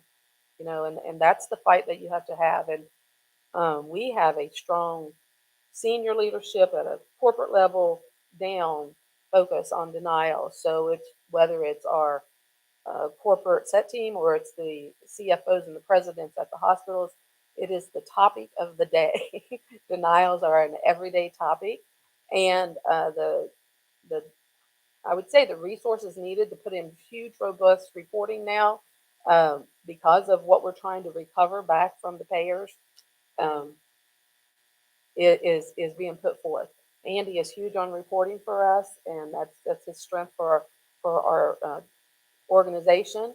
And you know, as any reporting that we can grab right off the 835s to give us a foresight on potential loss of dollars, that's what we're grabbing, and we're able to focus and work a little bit quicker than what we have historically. Historically, I'll tell you, you know, you'd fight them, you move on because you're going to keep getting some money coming in. We weren't experiencing the high inflation and the expenses where it's cut into our bottom line. So. And I would add, Deb, I don't know about anybody else, but over the last few years, it's not also it's the inpatient denials, but it's also the non-approval for inpatient and the shifting to observation. That's huge, especially with the MCOs, because we all know you're not getting paid for anything over 24 hours. So if they're not approving them and then pushing them to observation, it's just exacerbating it, and there's really nothing that we can do at that point. So And even towards the end, let's say you get paid, or and I'm going to use this one, you get paid for the whole service you authorize, and then you get an audit, another audit from the same payer, but a different company. So not, we first had our clinical and their clinical from a payer level review it and approve it. Now you got another group coming through auditing those same records and saying, it should have been a lower level of care, should have been an outpatient, and now you're in an audit fight. And now you're trying to hold on to the dollars you've already been paid. And then, so it's a circle. And I understand they're trying to hold on to dollars too. And, we got to make sure everything's appropriate, that we did everything up front in order to support what we got paid for. So it's around documentation, it's around, documentation. It's around documentation in that world right there. You got to make sure everything from your clinical notes to who you spoke to, what you got authorized is all in place, because you're trying to hold on to it. We have a question back here. Long walk. Can you talk a little bit more about automation? You kind of alluded to it earlier. And the reason why I asked that, you talked about the data. And I know from a payer standpoint, they do a lot of automation with auto adjudication and machine learning and trying to process bulk claims faster. Can you just elaborate on automation and kind of where you want to see it going with that? Thank you. So, yes, I like automation. It's helped us greatly. We're in the middle of a transition of automation, and we are partnering with some new partners, and we're putting the necessary resources in place to build it in-house also. But it allows us to focus on, the necessary harder tasks. So we use automation greatly to assure that we're making sure the patients are registered correctly. That was a big push for us for automation, and the verification and the eligibility and maybe the upfront costs. But those steps were taken away from our associates so that they could focus on making sure there was timely notification, working with the case management team as necessary to make sure the clinicals are provided timely, getting responses back, make sure in the discharge dates just entered into a system so that you can drop your bill to get paid. Those are things that hold up and delay reimbursement for your hospitals. And we've got a lot of efforts there. So we are automating as much as possible to move our resources to areas around authorization problems. I'm telling you, that is something that even though we're changing a partnership around the automation that we had previously to a different partnership, we're not abandoning automation. We're still going to put it in place and use that. We didn't go out and hire 100 people when we lost some of our automation. We did partner with some vendors that maybe gave us some temporary resources, but we are putting it back in place. The automation will stay. We're not going to step backwards and go back to manually posting cash or looking at remits one by one. That's not going to happen. But those same people, now that we've always focused on denials, but it's much bigger now for our system to focus on denials. And we recognize, sometimes the OS around our scheduled procedures. We haven't gotten there yet. That's probably his next topic. That's your next topic. You want me to slide into that one? So our scheduled procedures, which is another topic that we wanted to really get into, your OR world. And the newest problem around your OR is on your CPT mismatches. So we call it a CPT mismatch. And that's because what the physician's office was authorized for the surgery to be performed, they get in there and they might have to do something else clinically necessary, but that changes the coding that's completed by your medical records department. But so you've got this code that was authorized, and the doctor might still bill. I don't know how they might bill that code or something different. But on our side, we got a medical records department that actually coded that in his staying compliant with the coding regulations and saying, no, this is the medical record supports this. I cannot change the code. So now we've got a CPT mismatch problem. That exploded with ICD-10. Exploded because the goal, I believe, at the time with ICD-10 was that hopefully we could work together, and that as long as it was within the family of codes, you should be potentially paid instead of the last digit being one digit off, let's say. I always use this one because it's an easiest one, but it's probably not the cleanest one. The colonoscopy. Definitely not the cleanest, Deb. But if the doctor office authorizes the colonoscopy, which is appropriate, but they get in there and they do biopsies, you're not going to get paid if our hospital coded a colonoscopy with a biopsy and they only authorize the colonoscopy.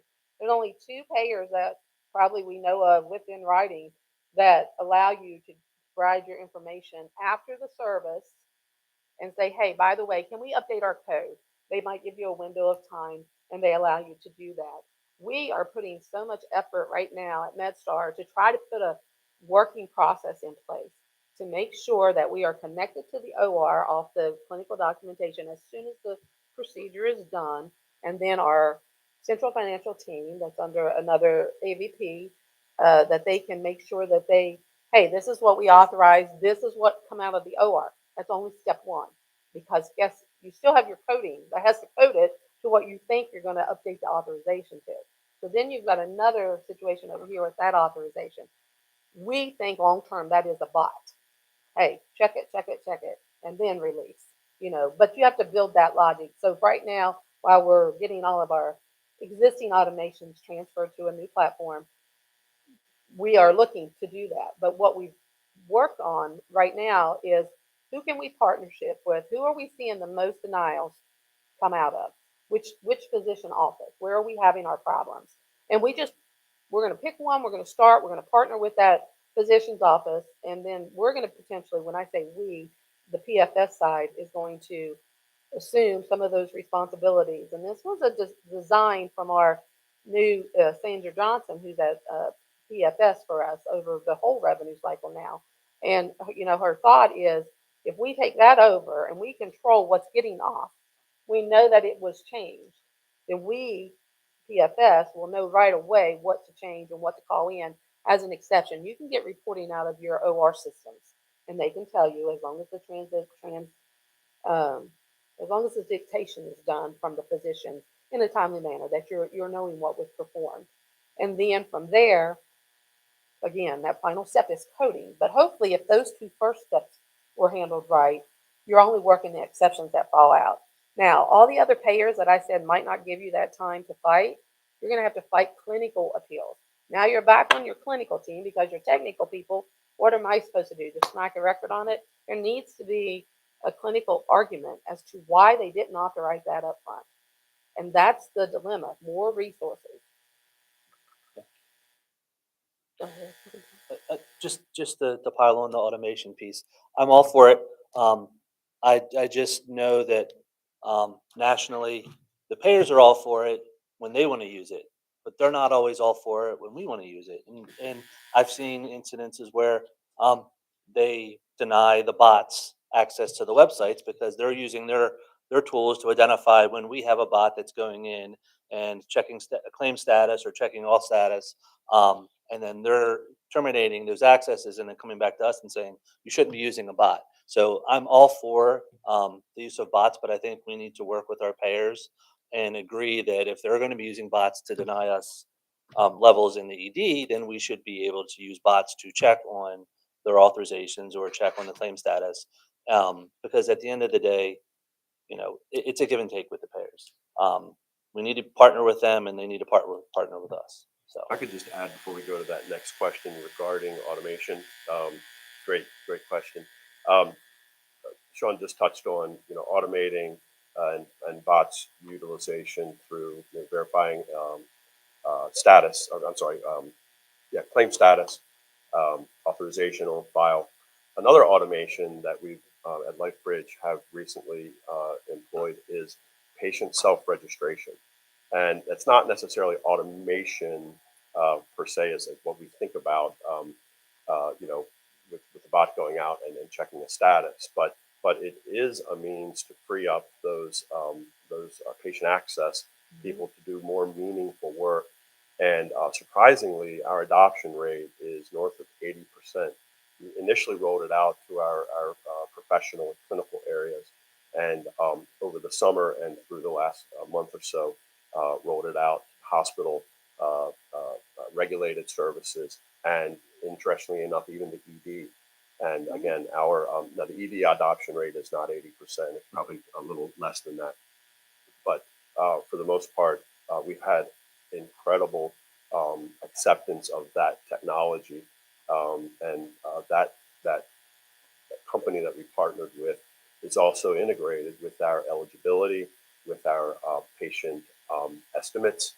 So the patient gets their estimated liability, and they can pay right there on the phone a couple days before their service, on the date of their service, or immediately after their service. And we've seen an improvement in our self-pay recoveries because of that. So if your health system or hospital is not looking at a solution to offer patient self-registration, I highly recommend it. And I look at that as an automation.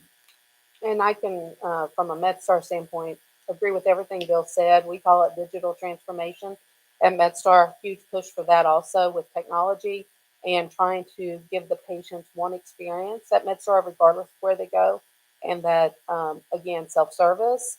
We've got automation of messages going out now through text messaging. Patients can connect right to our platform to pay copays and out-of-pocket expenses for scheduled services. And that has recently come up. So again, technology, Lauren. Automation. But it's great because those resources that we're picking up the phone, calling the patients and saying, hey, this is your out-of-pocket, are going to be moved to authorization problems or other meaningful processes that a bot couldn't do. Have that conversation with patients. A little personal touch on it. It definitely feels like we're kind of in a gold rush of sorts of automation and AI right now. And because I think a lot of the purpose of that is freeing up opportunity to realign our associates into, like I said, more meaningful tasks and kind of, give us a fair chance at tackling some of the stuff that's been coming in for so long. All right, we did have another question here. So the examples that you use that with denials are obviously common in all these health systems with radiology, with procedures, right? Changing. Have you had any experience with like defensive authorization where you're authorizing, right, different things without contrast? The example that you said, the colonoscopy and the removal of the polyps. Like, have you done anything like that to kind of get Well, ahead? historically for us, once it just bubbled up on us really quick on these sort of denials. Because keep in mind, during the COVID period, things relaxed a little bit. Maybe some of our ORs were down, just treating patients in a different set of situations. But we're back into the bloom of denials, and everything's kind of going back to status quo. And we're seeing that if we did not get it, if we did not get the auth timely or change the auth, those were getting adjusted off to our what we call a CPT mismatch code so that we could track them. Now we are looking, as I mentioned, to put those new processes in place. We want to pilot with maybe some of the clinical areas where they're seeing some of the higher, maybe some orthos. Let's just say an ortho procedure that commonly might change a CPT code from what they go in for or colonoscopies. And as long as we can start that partnership, I think we're going to be able to build from it and then put a clinical appeals process in place. The problem is it's a clinical appeal, and we don't have the resources to just automatically, right? Because they're already fighting inpatient denials, they're fighting ASU's denials, they're fighting oncology denials. So you've got to put your resources where you can. Now we have started the partnership also with a vendor to say, hey, while we're putting this in place, potentially could you help us try to fight these on a clinical basis? And that's what we've done so far, or working towards doing. So historically, insurance carriers will not allow you to authorize, spans of CPT codes or procedure codes. Is that kind of like more what your question is to authorize this, and that? They generally tend to want, the doctor's, the physician's documentation, right? And a more specific code or series of codes that you intend that are intended to be performed. Generally, the spans or lists of codes, even though they may be related, are generally not acceptable to most insurance carriers. And to Debbie's point, there's really only two carriers within that we're familiar with, common payers, that will allow you to, after the fact, update the authorization if that code does change. And you'll have a specific period of time to do that. It's 3 days, I believe, and 5 days for the two payers. But what I would like to see is, a mandate that allows hospitals, providers to update that code and just standardize the time. 3 days. Okay, if we can't do it in 3 days, shame on us. But give us at least that opportunity. But it's really not a concept that's been adopted by too many payers, and they're really the exceptions. And the position, I would say, on the payer side is they still haven't said you can't appeal. You can still appeal. It's just your resources to do so on each one that you're getting denied for. And there's only one payer I know of, and I just recently found out about it, that actually produces a list that says, okay, and it's a commercial side of business. It's not an MCO or an HMO. It's a commercial that says, okay, if the code falls within this family, pay it. And you'll see that in your denials. You know where all your denials are coming from, and the payers and the product lines that it's coming from. It's not so much your commercial world. It's in your HMO and your MCO world. Yeah. We have had some success in radiology. It's a lot easier to say we're going to go with and without, and ask for the authorization. We've also seen success for behavioral health in the physician office. These are the things we want you possibly to do for the patient. Here's the clinical, because at least the clinical supports the possibility. But when you're talking about surgeries, they just basically want to know what the physician is going to go in and do, and unless they do that, you're going to get denied.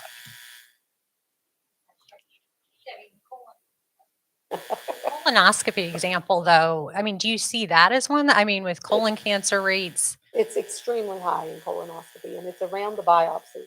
so they can't authorize, They if we cannot get find both. this, then we do that. No, That's just interesting considering what's because going they're going on. in for a screening colonoscopy. Correct.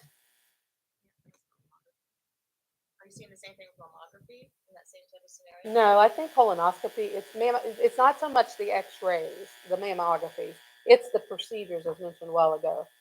Because when they get the authorization, the payers want the specific reason they're going in. And that's the code, because it would be so easy for us to say with or without to get an off. The payers don't want that. Now, if there are payers listening and we've just misspoke, please, Please my correct us. information is on this sheet somewhere. If you could call us and let us know, we'd be great. That if we can Certain get both codes. scenarios like you described. Yeah, and Um, it's so easy because we produce a report out of our OR system, and it shows you right away they were scheduled for this and this is what they did. And that word biopsy is everywhere. And so those will be the quick wins, that if the payer allows you that window of time, pick up the phone, call them, tell them, hey, they went ahead and did a biopsy. Can we update the auth? If they don't, then maybe there could be more of a, not a standard template because each patient's different, but at least knowing what information has to be provided to get that overturned to be considered, because medically it was necessary. So we're performing medically necessary services and we're not getting paid on technicalities. So if we truly just didn't get it off, shame on us, to Bill's point. But if we got one and worked with the office and cleared them before they came in, I mean, we should be paid on something, or be able to fight maybe less manpower on trying to do an appeal on every single one. Can we talk about, we just mentioned authorization, right? And the performed one or off one succeed or did another is one scenario. Another scenario that I find really, really frustrating is when we fail, say we fail to get an authorization, say for an inpatient, okay, that's come through ED. But that doesn't necessarily mean that the facility or the hospital was just, failed to get it. There are many contributing factors that keep us or that don't allow us necessarily to know the insurance of the patient coming in. It could be a trauma patient, could be incapacitated, could be, something where patients also are not compliant with providing us the correct information. So, in that scenario, again, in the old days, because I've been in this business about 40 years, there used to be a penalty. There was a $500 penalty or a $1,000 penalty, but the provider, the hospital, was still paid for the services they provided that were medically necessary, and at least it hurt, but it wasn't a complete kick in the knees. So again, In the AR. and then the AR, yeah, good point. I've kind of been saying I would like to see, I would like to, I just like to have maybe the landscape of the relationship between the providers, the hospitals, and the insurance carriers. Just come to terms, come into the middle, and let's work out um, some compromises to where the hospitals are not holding the bag 100%. And that's kind of where I would like to take the to see the future.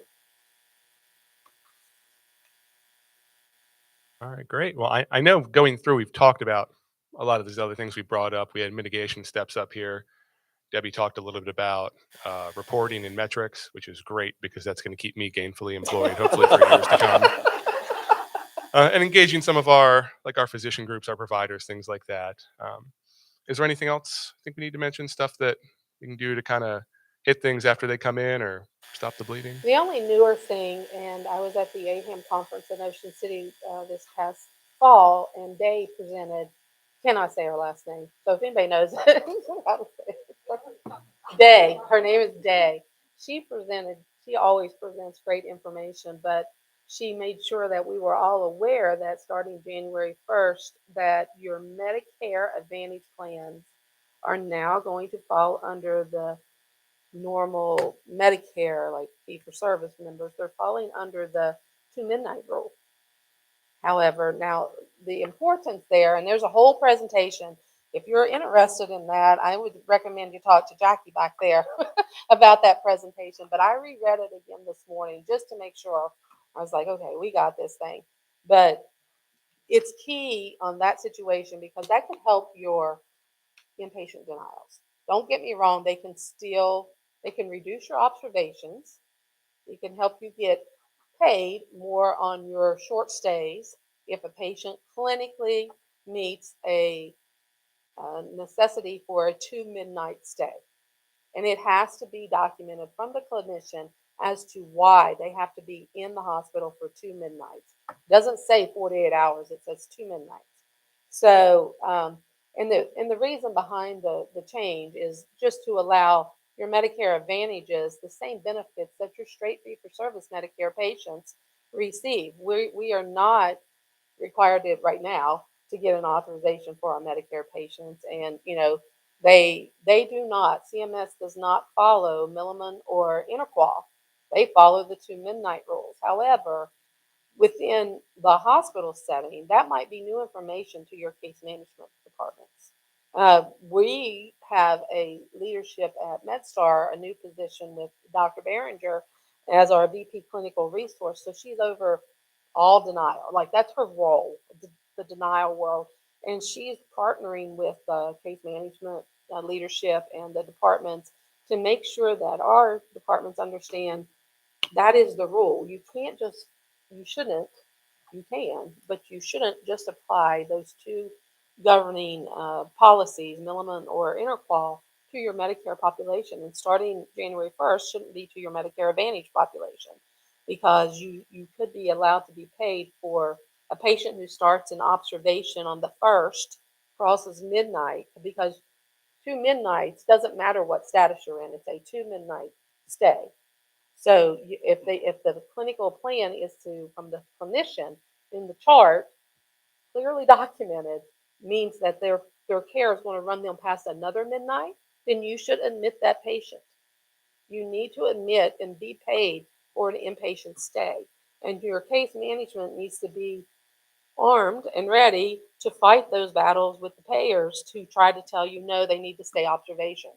They no longer have to stay observation, and you can be paid for the 2 midnights. So again, I am not, the information I received was from Day. I'll give her all the credit. She's got it outlined greatly, but I would definitely encourage you in your facilities to read up on that, because that could improve the amount of observation cases you have, and you can get paid for your inpatient. You can admit them and be paid as an inpatient stay. The key though is you have got to have the documentation. They are subject to audits. So let's say they get admitted, the payer can come in and audit you. And if they do and they find out your documents, they can take the back. But rolling it out involves everybody from a clinical side, not just, hey, case management, are they going to cross 2 midnights? You have to have the documentation. Anything, Seth? Well, not on the 2 midnight rule, but I know Bill's very passionate about something else where they come back and they take the money back, Bill. The retro eligibility. Yeah. So You want to speak to that? No, well, I know you're going to speak to it, but I just wanted to kick it off. I know that, especially for the MCOs, we all have a problem with retro eligibility. Having worked at a payer previously, I do know that the state is sometimes a little late in getting those eligibilities out to the payers, but I also know that sometimes the payers are a little late in uploading those tapes and pushing that eligibility out to us. So from my standpoint, I think we really need to work with the state and the payers to ensure that there's some type of time frame where, unless the eligibility is uploaded, timely, then we shouldn't be held liable for those patients if we're providing them the services and we verified the eligibility, but the payer perhaps did not upload the eligibility in time. So I would add to that, we see that not only with Medicaid and the MCOs, but also with employer-sponsored health plans, self-insured plans, as well as the exchange plans, where those beneficiaries have 30, 60 days to make up their past premiums, and then they can be retroactively disenrolled. So again, in a perfect world, I would like to see insurance carriers honor, as long as the provider can prove that we checked eligibility and have proof of that eligibility, that that we get paid for those services. Okay, well, I think we're getting pretty close here. So I want to bring us to our last question. And it is kind of, the holiday season right now. So in the spirit of that, I figured if we're going to set a wish list here, if each of you were to, yeah, besides no denials, but if you were going to sit on Santa's lap and ask for one thing Oh my that you were gosh. mentioning, what would that be Go from ahead, everything we've Bill. talked about today? I don't know that this is a wish. This is actually more of a marketing advertisement. If I could take my moment to Go bring right this ahead. up. We started out the conversation talking about ED, medical necessity denials, and at LifeBridge, our ED medical necessity denials range from between 12% and 30% of our revenue. Now, that's not total revenue. That's revenue based off our primarily NCO revenue. That's a big chunk of change, especially when we're seeing the roles, the MCO covered lives increasing and fee-for-service Medicaid lives decreasing. So that dollar amount continues to build. I just want to mention that LifeBridge has compiled a group of hospitals and health systems to meet with some of our partner insurance carriers to collaboratively work on, through the challenges of ED medical necessity. So there's a number of hospitals and hospital systems that have joined our, I'll call it a coalition, We do have MHA involvement as well. But if you're working for a hospital or a health system and you don't know what the heck I'm talking about, please get in contact with me, because we would really like to expand our reach and expand our participation to again, primarily the goal is to work through strategies and collaborate with our MCO and other HMO payers, commercial payers, again, to address the challenges that we face with ED medical necessity. So please reach out to me. I'd be happy to discuss that further with you. So I guess my wish to Santa would be that every hospital or health system within the state of Maryland reaches out to me if you're not already a participant. We want you. There we go. Posters incoming. Do you want to go? I'll go next. So my wish, if I was sitting on Santa's lap, would be that I would hope and wish that our state legislature would stop focusing on the hospitals and start focusing on the payers and the employers in Maryland to kind of balance. We've taken the hit, the last 2-3 years for financial assistance, debt collection. I think now it's time to shift that focus to everybody else who's within the industry and affecting these patients, because ultimately we're paying the price for it. So I would hope that they would work with us to take a look at the other areas. I mean, I'll tag on to Bill. I think we have to, again, utilize our managed care departments who have maybe the stronger relationships with the payers. And we need to come together on it, because at the end of the day, we're all members of somebody's health plan.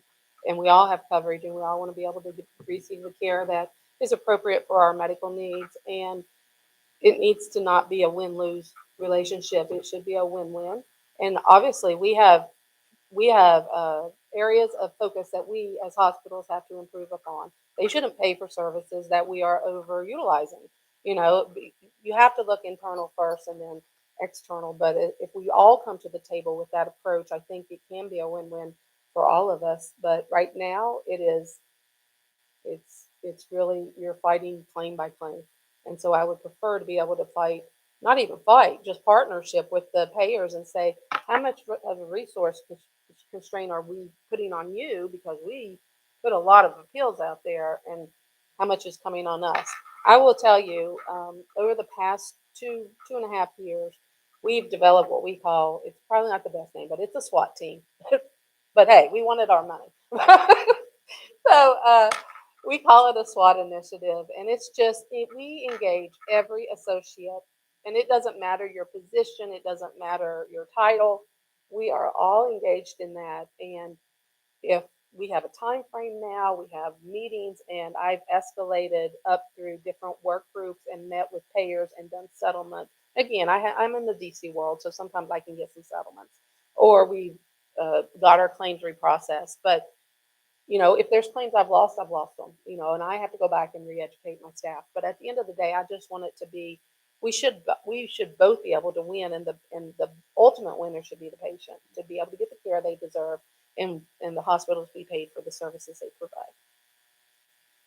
Great. Well, I'll be sure to bake some extra cookies this year to see if I can smooth the way for you guys with some of that. And I will say, and I know I just glanced over the reporting, but it's critical to have strong reporting, to know what you have to fight. And, your associates and all of us, I'll probably have a huge department of associates, have the ability to adjust off, but know what they're adjusting off, know what your trends are as soon as possible. And we have a lot of work still to do on that, because Penn Hospital it's a lot of data, and we want to be able to attack it up front, put the processes in place up front to stop them. You don't want the processes all on the backside. You have to move it to the front, whether it be at the registration area or the clinical area at the time of service or before. Well, I think we're at our time here, but I know I wanted to just double check to see if anybody had any quick questions, things to bring up while we have the experts here in front of us. All right, Thanks for participating. That made it fun. Yep, I was going to check. Do we have any from the stream? Any questions or? Nope. All good. All right. Well, then I'd like to thank our panelists today for their participation and their insights. Thank you all for joining us.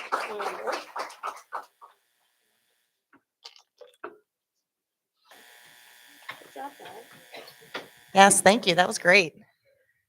Lively panel. Thank you for that. Right before lunch. All right, so we're I believe we're at lunch break now. So until 12:15. Is that right? I think so. Yeah. 12:15. Okay. So folks online, we're gonna put up the break slide. You're not gonna see us, eating here. So please take your time and come back around 12:15. Folks, lunch is set up in the hallway where we had breakfast. So please help yourselves and take the time also to network amongst your groups. I know you guys kind of get a little clicky over here. Let's start to spread out a little bit. Make a new friend, right? This is why we wanted to have the joint chapter meeting. So I know a lot of us know each other, but like I appreciate we have some folks that came in from, you said Philly, I believe today, and some other areas. So definitely take advantage of getting to know some new people, network. And we'll be back at 12:15. Thanks.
Adrian, do you have 12:15? Are we good? We're live? Okay. All right, everyone, welcome back. Do not fall asleep on me now that you just ate dinner or lunch. Sorry. So, we're going to use this time now to talk through everyone's probably another favorite topic behind denials is price transparency and transparency initiatives, but focusing on hospital price transparency. Not going to reintroduce myself. I introduced myself earlier. Fair amount of you already know as well. And for some in the room, even though this is a new presentation, welcome to the second version of it. So some of these folks have already seen this through some other chapters. So today's session focusing on the final rule for hospital price transparency. We're not going to get into the larger transparency initiatives unless we have time for Q&A if somebody wants to tie in some of the conversations around NSA or talk through payer transparency and coverage. This is specific to what we're seeing from the calendar year 24 OPPS final rule. Even though it's OPPS, you guys know you're still having to follow it. Unfortunately, you're not getting a waiver on that piece. So we'll talk about the requirements, the timeline. Like I said, I presented this yesterday, and I think a lot of folks, it was funny. I asked people in the room, I said, raise your hands if you've read the final rule. I mean, like really read it. Anyone? Yeah. Because people usually wait for the Cliff Notes. Welcome to the Cliff Notes, right? And then you can ask questions after the fact. So we'll review some template examples. There's some risk out there a lot of times because this is written for OPPS and some of what we're seeing with people across the industry. Some may not, and we'll try to make this as Maryland specific as we can, but also taking into the components as well as understanding from the Maryland hospital side, while we may not be negotiating with payers for our facility services, if you have employed providers, it does get a little bit more into the details of what you need to have. And that's where these CMS templates may come more into play. So questions that you can also take back to your hospitals, or just if you're responsible for maintaining the publications of your pricing out there, for you to take back yourselves and kind of challenge yourselves as well. How many people here are really responsible for, because we're going to focus on machine readable file, of putting the machine readable file out in the public domain? Okay, so we got some folks that, oh, you guys, I tell you, it's gonna be something. Getting all of this put together. So let's get in here. Hospital price transparency. I think a lot of you guys obviously have already. It's nothing new. It's been out there. We're concentrating on the MRF. There's still the shoppable services component, where it's a display or estimation tool that has not changed. Again, the final rule is focusing more so on the MRF and getting us to a template, how that is filled out, clarifying some definitions, and getting very specific. Why? Because they want to enforce price transparency and the requirements. So trying to get it from a transparency initiative from the consumer standpoint is getting information out there, right, to the consumers. So they're aware of what pricing looks like, what they can expect, and potentially, have a feel for their outpatient expected payments of what they need to come out of pocket. Now you're going to say, but wait a minute, we're focusing on MRF. If you did read the final rule, you would be very confused. It's like ping pong, right? Because they'll say, we realize that the MRF is not meant to be consumer friendly. However, then they start talking about putting the information out there for the consumer. Like, okay, so it's contradicting itself. So what you see here is when we're talking about the enforcement efforts to date, and this is very much through the final rule as well. So again, it's comments. Here's the public comment. Here's the response back. Here's the final action is how it goes through the final rule when you get into the detail. I always tell people to read the comments and the responses because it gives you more context and feel for why they came up with their final actions. If you just fast forward to the final actions, which is a little bit more than the Cliff Notes, you miss the reason why. And then a lot of the scenarios that they're talking through and why they came up to the final action is discussed in those comments and responses. So it is a hard read, but it is a value. And hopefully a lot of this will point you in that direction. So one of the things they were clear to talk about was on the enforcement actions. They've really just scratched the surface on their auditing and monitoring efforts. And really they're pointing more to, we were monitoring, not quite yet auditing. So for some facilities that I've spoken to, they feel like they're in pretty good shape even before we get to the changes, like today. They feel like they're in good shape because they haven't received a letter yet or had any scrutiny. This table to the right is just a snippet of what CMS was looking at. And when I say CMS, they outsource it out to a consulting group. It's not actually CMS representatives that are doing the reviews. They're looking at the basics. Do you have a file? Do you have the standard elements? Does it look like you have all items and services? So for example, really quick look. Do you have DRGs listed? Yes or no, right? There's actually hospitals that said, no, we don't. Well, that's something that could be considered non-compliant. So that list is very basic. So the graphic here is the tip of the iceberg. That they're just scratching that piece. Now they have within their enforcement authority and what they're looking at, and part of the reason why they're pushing us to this template is so they can automate their audits. Also giving themselves the authority, they already pretty much had it, but reinstating, if we ask you for providing additional information to validate that you have the information, that it's complete and accurate, they have the authority to ask for that information. So that could be payer contracts.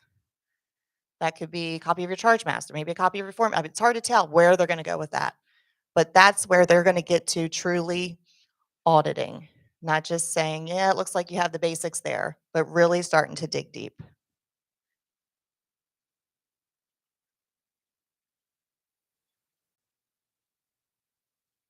So key takeaways, and then I'll get into the details. So I talked about, we've been asking for a template. We've been in the industry for some years now because everybody was coming up and defining the data elements differently. I mean, even if you think about, for many of you that maybe are looking at the charge master or different thing, what's the difference between a charge, a price, CDM, EAP, bill ID, right? There's the verbiage just wasn't standardized. So if you're looking at automation and being able to compare, obviously you need to standardize that information. Now, when CMS went to the payers to ask for the same information, the transparency and coverage, they did a fantastic job of defining the data elements. If you ever got, by chance, I happened to listen to one of the first transparency and coverage calls, I quickly hung up because it was so techy. I had no idea. They were talking like in code. I had no idea what the world they were talking about. But that's the level of detail they're getting to now. Unfortunately, for the hospitals, we're playing catch up because the payers had that advantage ahead of being able to say, this is how we're standardizing, being able to have those calls, those conversations with CMS. We're kind of backing into that, or we are backing into that on the provider side. So the template really is defining the structure down to, if you put a dollar amount into a certain field, we don't want to see a dollar sign. We don't want to see a comma separator for the thousands. It's very, very specific. So there's a data dictionary that's out there. It's not that easy to read. If you saw the voluntary formats that were out prior to the latest version coming out, there was a PDF document that read beautifully. It was very easy to follow. It looks completely different now, and it looks very much like it's written in code, like IT code. It's just much more technical in nature. So for folks like myself that aren't necessarily an IT person, I'm more operational, it just reads different. My mind just, how we all learn and we digest information differently. It's a different piece. I probably should have put a screenshot of what that looks like. So the template's out there. It's version 2.0.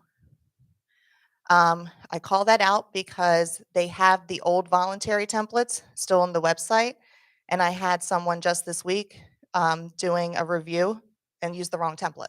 So make sure you use version 2 because the old ones are still out there. So just make sure, because what I called up and I was like, the verbiage isn't right. Something's missing here. It was the wrong version. There are additional data elements, and I'll go through those, as well as methodologies, some clarification, and some definitions around those different pieces that are required. We talked about the comprehensive audits that they're going to look to leverage automation, and then requiring affirmation. In the proposed rule, they were going to ask for a written attestation from the C-suite, most likely, probably your CEO, CFO, to say this is accurate and complete. Starting January 1st, it's more of a good faith effort to be able to say if I put my information out there, it's accurate and complete. July is going to be actually in the header of the MRF, and it's a true false question. There's a statement, and you'll see an example. The CMS has an affirmation statement, basically says the same thing, it's accurate and complete, and the answer is true or false. Don't put false, right? That's row one's, I think, cell 3, right? You just, real easy. If they're going to read it, do not put false. That's probably the easiest check there. One thing that's interesting with the template too, CMS actually has a validation tool. So if you take one of your files and just mock it up, you can run it through a validation tool and it'll tell you if it will pass their audit or not. It's only looking at formatting because they don't know the quality of the information that's in there. They're not taking your contracts and that piece and through the validation tool, but it's looking for the formatting. So for example, if you were to put in the negotiated charge column a $, a comma separator, it'll kick out. Like they're getting that specific. So definitely take advantage of that. All right.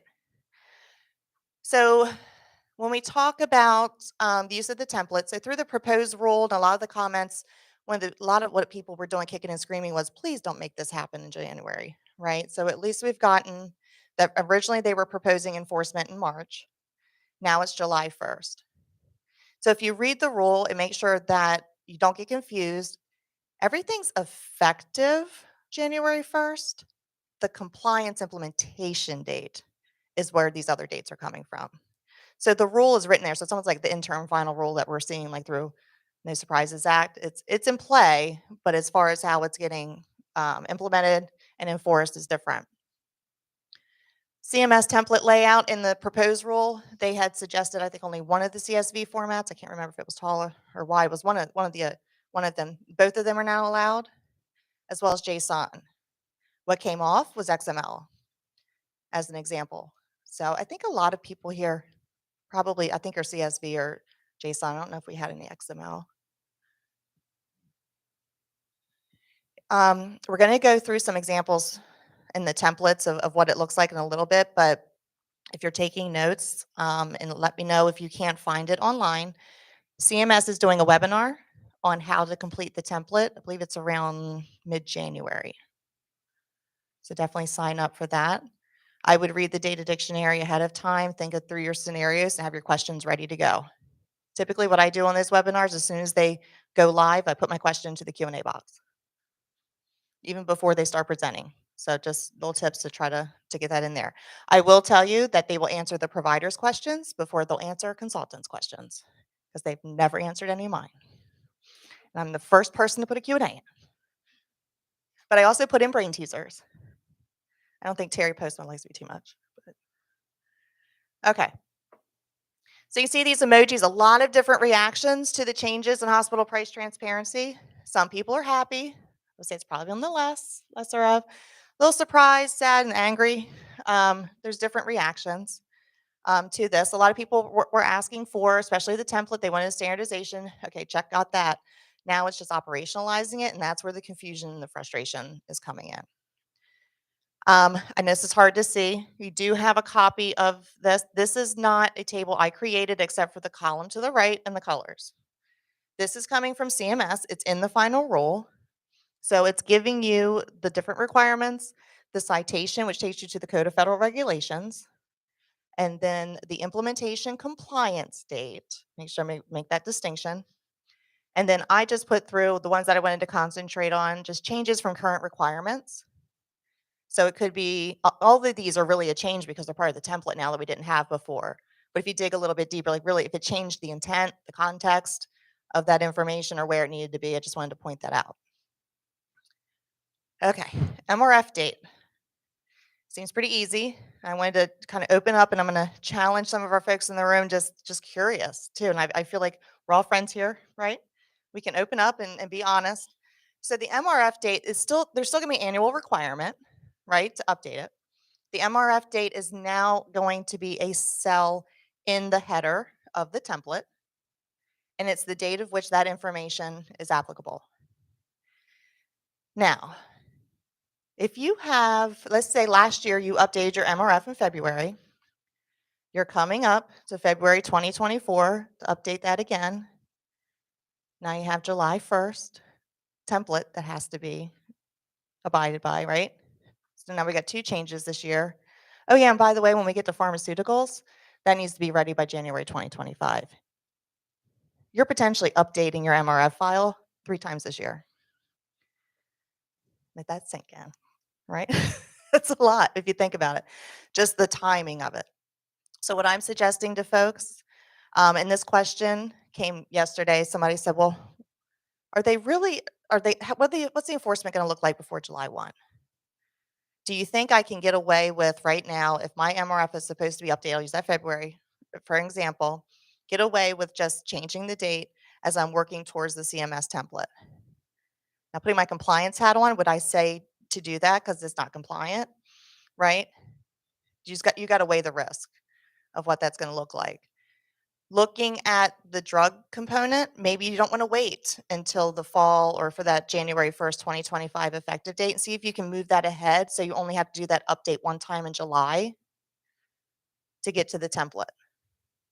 Can you implement the template before July 1st? Of course. You can do it tomorrow if you want to. For anybody, has anybody here already moved to the voluntary templates in the meantime, expecting that that was going to be finalized? Okay.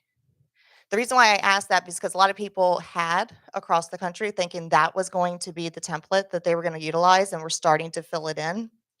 CMS has said, well, thanks for playing our game, right? But you're not going to be compliant. You still have to be to the actual specifications of what's out there now on July 1st. There is no, grace period for that. All right. They want to see the CMS template version. What does that tell you? There's more versions to come, right? They're asking you what version. So they're leaving some room there for some revision or change at some point, which is making me a bit nervous, but there's a data element there. So right now it is that version 2.0.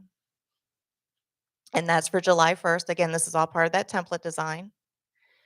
Hospital name, these here on the hospital information. So this is all part of the header as well. Hospital name, location, address, hospital license number. If you have if you have all your hospitals under, so this gets back into the same single license. Hospitals, their charges all falling under a single license. They want to see those. You can put all of those locations under the same in the header as long as your standard charges and your contracts. All of those pieces are still going to align. They're looking at inpatient hospitals and independent emergency room, freestanding emergency room, as far as defining the locations. It's not an expectation for the outpatient location. So if you think about all of the different addresses, locations of your outpatient centers, your physician offices, that you have to list all them. Now the standard charges are still in there, but as far as this field, how it's reading in the final rules, you don't have to have all of those locations listed out. Licensure information, there's one exception to not including your license number, and that one exception, and I don't think it applies here, is if you have a state-owned hospital, it doesn't have a license number. It's the only exception that it would be blank. Any questions so far? You guys are taking good notes, or that you're drawing. I don't know. Standard charges, so gross charge is a gross charge, right? Something that's predefined. There was a question in the public comments where if you didn't have a pre-established gross charge, could you put an average gross charge? So if you think about like unit-based type charging, like a minute type per minute or something like that, if you're breaking down, no, CMS does not want that. If it is not static and already predetermined, they do not want to see that in that field. Currently, a lot of folks across the country, if something's not applicable, they're using NA across the board. The voluntary formats suggested to use a -1 to indicate that, yes, I addressed it, but it's not applicable. All that goes out the door with this new change. Leave those items blank because now you're providing affirmation that it's accurate and complete. So if it's blank, they're going to assume that you addressed it. So when we get to the gross charge, if it's not already established, leave it blank. You do not have to have, and this has always been that way, all of the standard charge fields populated to include it on the MRF. So if you think about DRGs, I would not expect to see a gross charge on a DRG on that line item because that's not already determined, right? Because we're aggregating the charges based on items and services and everything. So it's different per patient. So expect to see that blank. And it's actually shown in their examples when we get there. Discounted cash. What's interesting was in prior rules, if you did not have, and I want to go back and validate this is how I read this, and if anybody else has read it differently, let me know. At the discounted cash price, prior it said that if you did not have a discounted cash price policy, that you would just copy over the gross charge into that field. Now, how I read it was you could leave it blank. So with this question I have out to ask CMS, because that was a bit of a change. Payer name, plan name. The difference here, and again, a lot of what you guys are going through, especially on the facility side, we're not going to have all these crazy, wonky, except for poor Debbie who has to deal with DC. All these different contracts, right?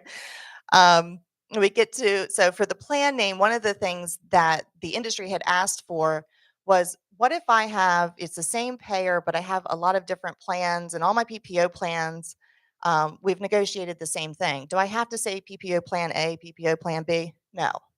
If you've negotiated everything the same under all of your plan type, you can put all PPO plans.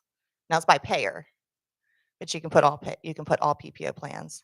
So you don't have to individually list all of them out. But they do want to see in the plan name the type of, so think more of like a product. Is it HMO? Is it PPO? Something that would be easily identifiable. What we got here? Standard charge method. So going into the data dictionary, there are certain fields where, if you think about it like in Excel where we have like drop downs and you can only select what's in a drop down, that's basically how they built the data dictionary in a lot of these fields. So standard charge name is one of those. There's defined selections that you can have. There is another, but it's fee schedule, percent of charge, case rate, per diem. I think there are probably some others in there, but it is predefined what those are. Going back to that validation tool, if you use one that's not on that list, it's going to kick it out. Payer specific negotiated charge, the dollar amount pretty much hasn't changed there. If we can definitely calculate that out, what that piece is, that remains the same. The only difference there is formatting at this point. Again, no comma separator, no dollar sign. You can't have decimals. Payer specific negotiated charge. If you're a percentage of charge, sound familiar? A lot of you guys are percentage of charge, right?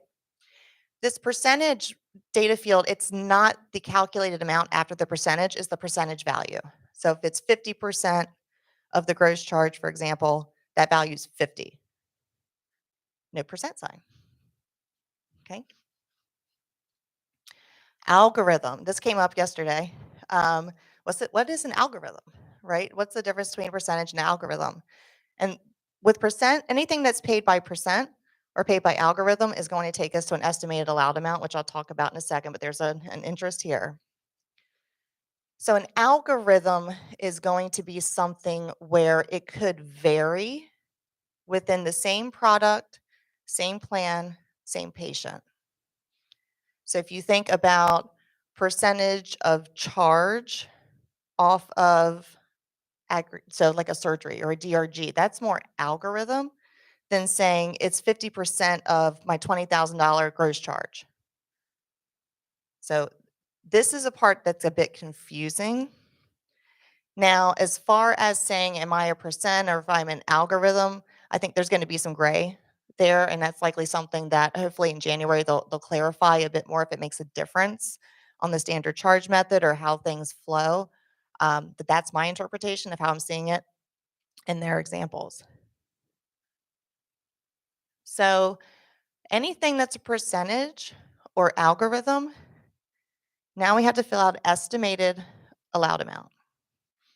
So today's rules, and this has been the case the whole time, even though some vendors want to argue with me on this one, claims data was not supposed to be used to provide your gross charge amount, your payer negotiated amount, any of that piece. It was supposed to tie back to what is your defined gross charge at this point in time, the date of your MRF, what is in your contracts or what's static that day, right?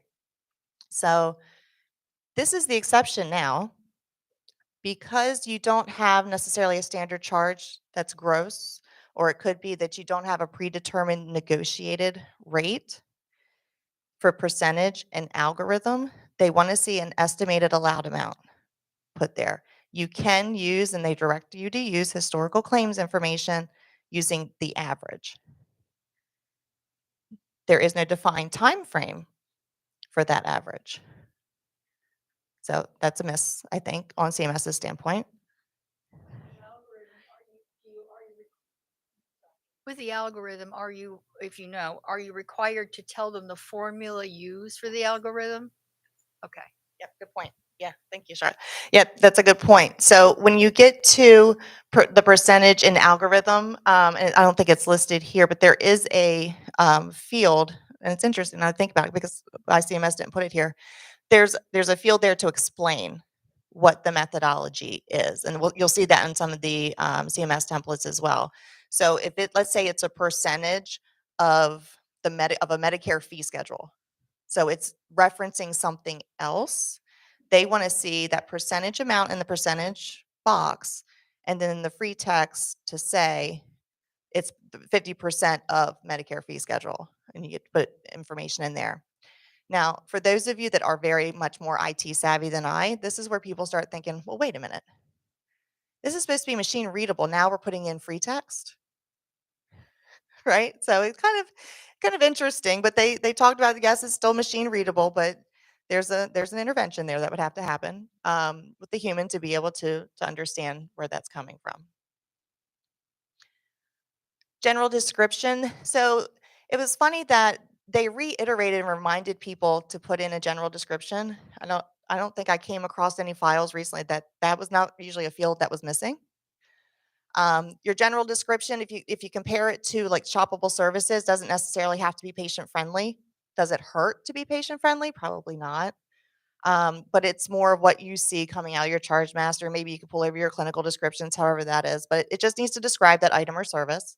So it's just reiterated to make sure that that aligns. So for setting, that's going to be a discrete field in the template, inpatient, outpatient, or both. Those are your choices. You got 3. This one's interesting, and I would love anybody else's opinion on this one, because this one, I don't think CMS quite understood the comments and the questions from the public on this one. So in the proposed rule, they went through drug unit of measurement, drug type of measurement. So the example that they give, which was a very simple example, would love to see a more complex one to talk through. They gave an 81 milligram aspirin tablet. So the unit of measurement was 1. The type of measurement was milligram. Okay. What's interesting is if you take a drug that is a microgram and you go into the data dictionary, microgram is not a selection for the type of measurement. So in the responses, they said, because people said, you're not, the comments, and this is where I think the confusion came in. The comments to CMS were, you're not utilizing industry standards as far as defining this. I think what the public meant by that was there's a disconnect between a HCPCS billable unit and an NDC unit.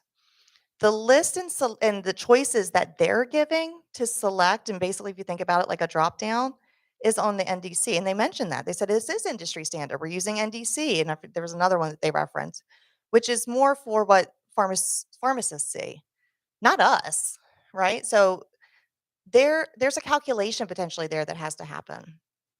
So it appears, and this is where a clarification needs to come back from CMS, it appears the unit of measurement is pushing us to a volume measurement. So it could be, and it's more so for like items that are like injectables, that type of thing. It might be let's say the HCPCS billable units per 10 milligrams. the volume may be 10 milligrams per ml. So how I'm interpreting is that item that's 10 milligrams, that's my HCPCS billable unit, is 10 milligrams per 1 ml. I would put 1 as the unit and ml as the unit of measurement. But what you're going to see in the description is 10 milligrams.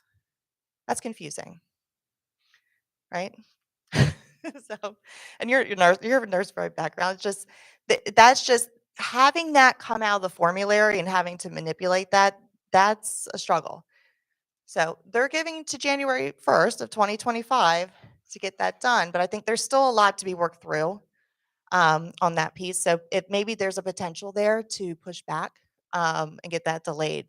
So luckily that is not coming up in July. I think that's a tough one, but if we do get some clarification, I mean, they truly are, because they're not using that wording to say it's volume measurement. If they would at least clarify that, that would at least give us some direction. Or if they say, oops, you're right, it needs to reflect HCPCS billable units, just something to that effect, then maybe you could get it done by July 1st. Billing accounting code, this is the actual code that the payer is going to recognize for the purposes of paying you your money. So DRG, HCPCS, CPT, NDC, not changing. Code type is it a HCPCS, CPT, NDC? And again, there's a list. They also added kind of a default whatever code, like local code, which is interesting. You'll see in one of the examples they provide a local code. I have no idea what they were pointing to. Something very odd, but it's kind of just something you wanted to throw in there. Maybe if we wanted to put in a Maryland RVU, we could use the local code and really mess with them, right? Could be interesting. Modifiers, that is brand new. And we've got some time for this one too. It's not all modifiers, it's payment modifiers. And only if the payer is going to pay you differently based off of that modifier. Example they left or gave was 22 for prolonged services. So if you're thinking along those lines, right, bilaterals, reduced services, anything that could potentially change your reimbursement, they want to see that. They're not necessarily looking for anatomical or anything that's informational for those. All right, the good faith effort I talked through for January 24 is basically by putting your file out there, you are saying in good faith that it's accurate and complete. Make sure your C-suite knows that they're affirming inadvertently that it's accurate and complete, because the ones I've talked to, they're getting a little bit more involved and asking for audits and clarification. The actual affirmation, and again, I'll show you that example of what that looks like here in a bit. That's going to come in July together with the CMS template. One of the things you need to take back today to your IT group is for January 1, as far as where and how the MRF is accessed on your website. There's specifics related to the link that has to be on your website, footer, and the language around what it's called. And it needs to be not just on your home page, but basically if you go and open up another tab, you still see it at the footer. It doesn't go away. That's an easy one that they can look for, because they're going to start, again, to think about it from an automation standpoint, going out and pulling people's files down. If they hit a miss, right, on your website, that's a pretty easy flag. All right, I know that's a lot. Any questions on these? Adrian, any questions on the chat? Okay. All right, so this is just kind of the high level here. So we talked about categorizing the payer negotiated charges you do at the plan level. We got contracting method in there. We got the estimated allowed amount is new. Again, there's that reminder. Get drug information, addition of the type of code category, and then free text to add those generic notes to the charge methodology. So, okay. At the end of this presentation, if you don't walk away with anything else, at least you'll have the links. You didn't have to go to the links that I did to find it, to get you to the data dictionary, because it's really not the easiest to find now that they've changed things. They do have, once you get there, and everything's in GitHub now. So it's going to look very techy. There's open discussion areas. You have to sign up in GitHub to be able to get access, but it works almost like a community type blog if you wanted to ask questions. Ask your friendly consultant if you want to do them confidentially, because we can submit questions. There's still the email box for price transparency, but they do want, because once it goes into almost like these community forums, everybody else can see them, so they're not getting the same questions over and over again, makes sense. So they provide template examples. Again, there's 3 different types of templates: CSV, wide, tall, and then JSON. JSON is the most confusing, I think, to look at, because it's not easy to pull into Excel a lot of times. I think some people use that purposely because it was really hard to review. But as we get to a standard template, it's going to be easier to pull down. I know you guys' strategies. I had one CFO when it first came out. He's like, "I'm going to dig this file so far in the website, nobody's ever going to find it." I'm like, "Yeah, they're going to catch up to that." Yeah, and they did. So I'm going to take us through these examples using the wide format. So you can see that top, I don't expect you to be able to read what's all the way at the top. It's just showing you. So it's almost like reading like an Epic EAP file, right? It's just ridiculous. You can't put it on the screen. So I pulled down just particular pieces just for us to talk through, so you get a sense of what that looks like. So you can see how the headers in those cells are, like hospital underscore name. That's not something you can change. These are standard, right? So you have your hospital name, you have your date last updated, so that's your MRF date, the version, your hospital locations where all the standard charges that are going to follow relate back to. You have the hospital address for those locations and the license number. So these locations are under a single license, hospital license, so that's how this is coming about.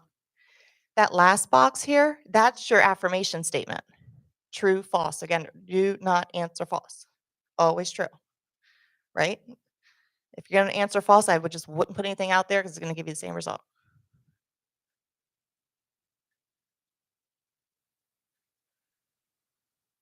Okay, this example we have, again, it's blown out. And these complete examples, again, they're online. You can take a look at them. This is a case rate MSDRG algorithm.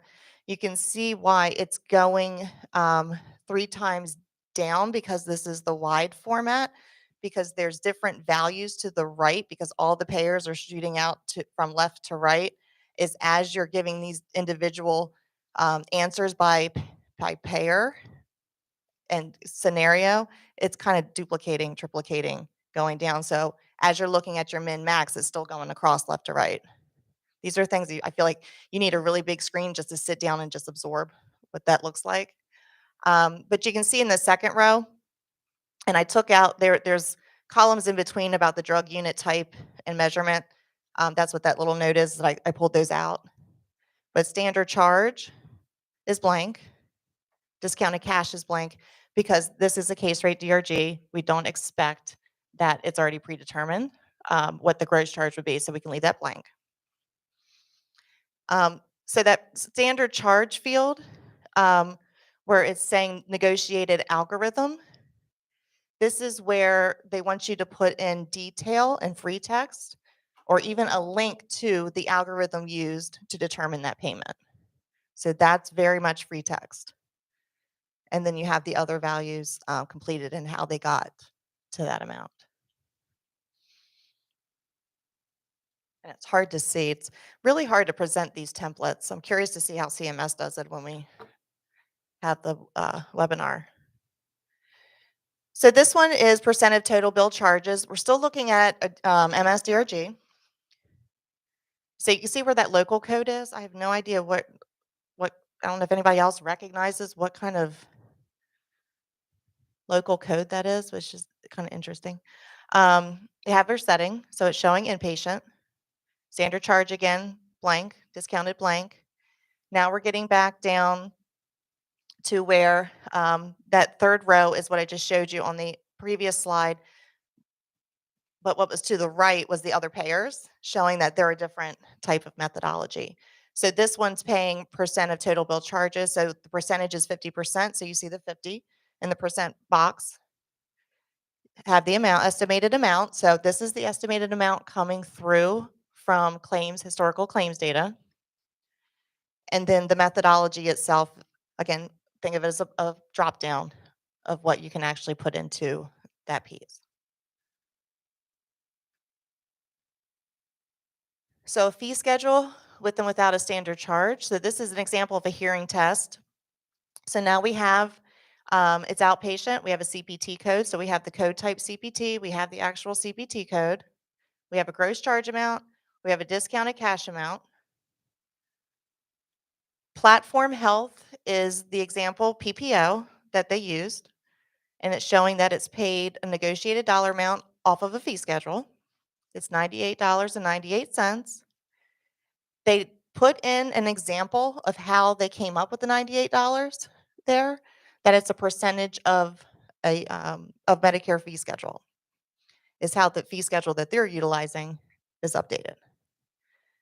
The next example is for a different payer. It's Region Health, and it's showing a negotiated percentage of 115 based off of a fee schedule, and then they're 115 at the state's workman's compensation amount.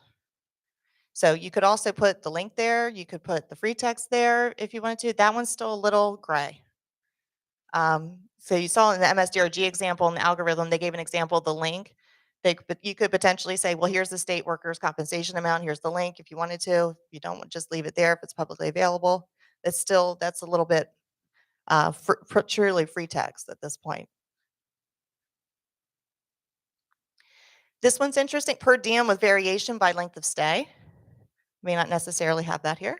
But you can see just in this example, it builds out days 1 to 2, 4 to 5, 6 plus, and the per diems change. They start to graduate a bit more for each day or length of stay. So it builds on. So now we're starting to get more scenario based, right? Where you wouldn't necessarily, and I was telling people the other day, I was like, this is not a charge master exercise. Because if you start with your charge master, you're going to lose scenarios. Think first of how you're getting paid, what services you provide, and back into it. I think largely a lot of folks started with their charge master and got in trouble because they weren't including everything. For example, our Epic EAP file doesn't have necessarily pharmacy detail. Well, you see what happened there. Now they're wanting the pharmacy detail. Or it didn't have the supply detail because it has shell categories. They still want to see all items and services being provided. Same thing with DRGs. DRGs aren't sitting in our CDM, but they want to see that information. Okay, so for a lot of people, they feel like it's back to the drawing board, a lot of frustration, right? So where we're seeing where there's likely the largest risk, and this exists some even today and before we get to July 1st, is leveraging claims data to pull in your charge levels, an average amount, or your negotiated payers at an average amount. Don't necessarily want to do that now, today, and especially going forward. Like I said, when I'm auditing a file to see if somebody's compliant, the first thing I do is look for gross charges on items that I wouldn't expect to see a gross charge for, like an inpatient type service.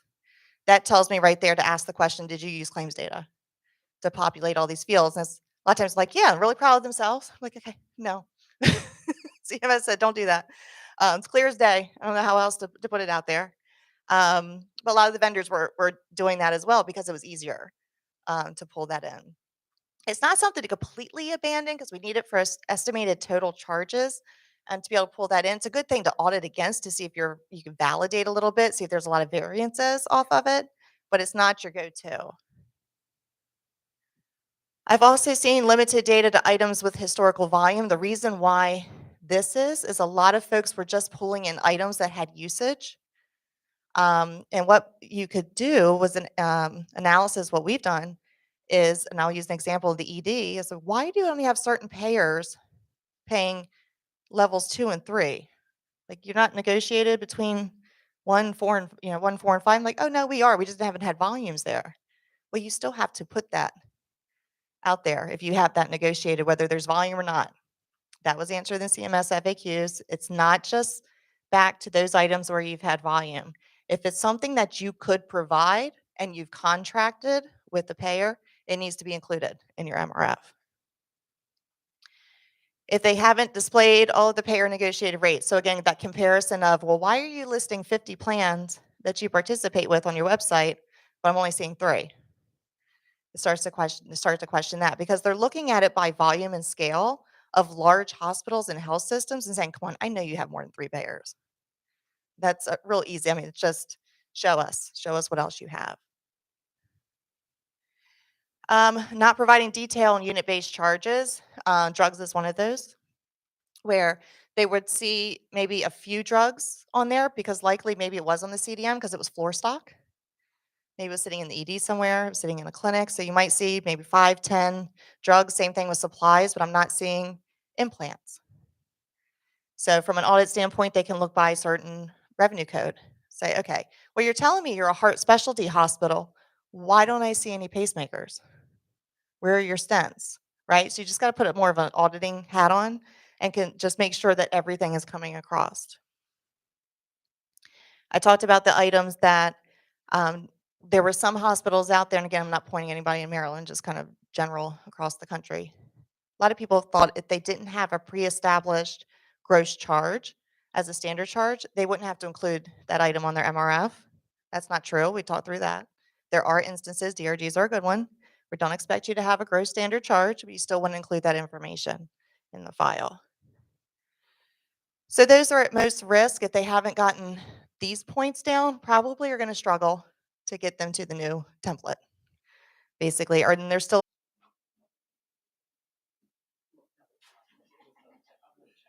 So where's the other presentation? Oh, she's got it. Okay. You're introducing yourself.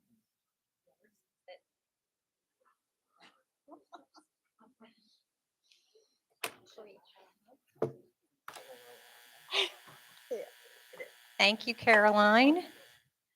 We are now moving on to facility charging challenges.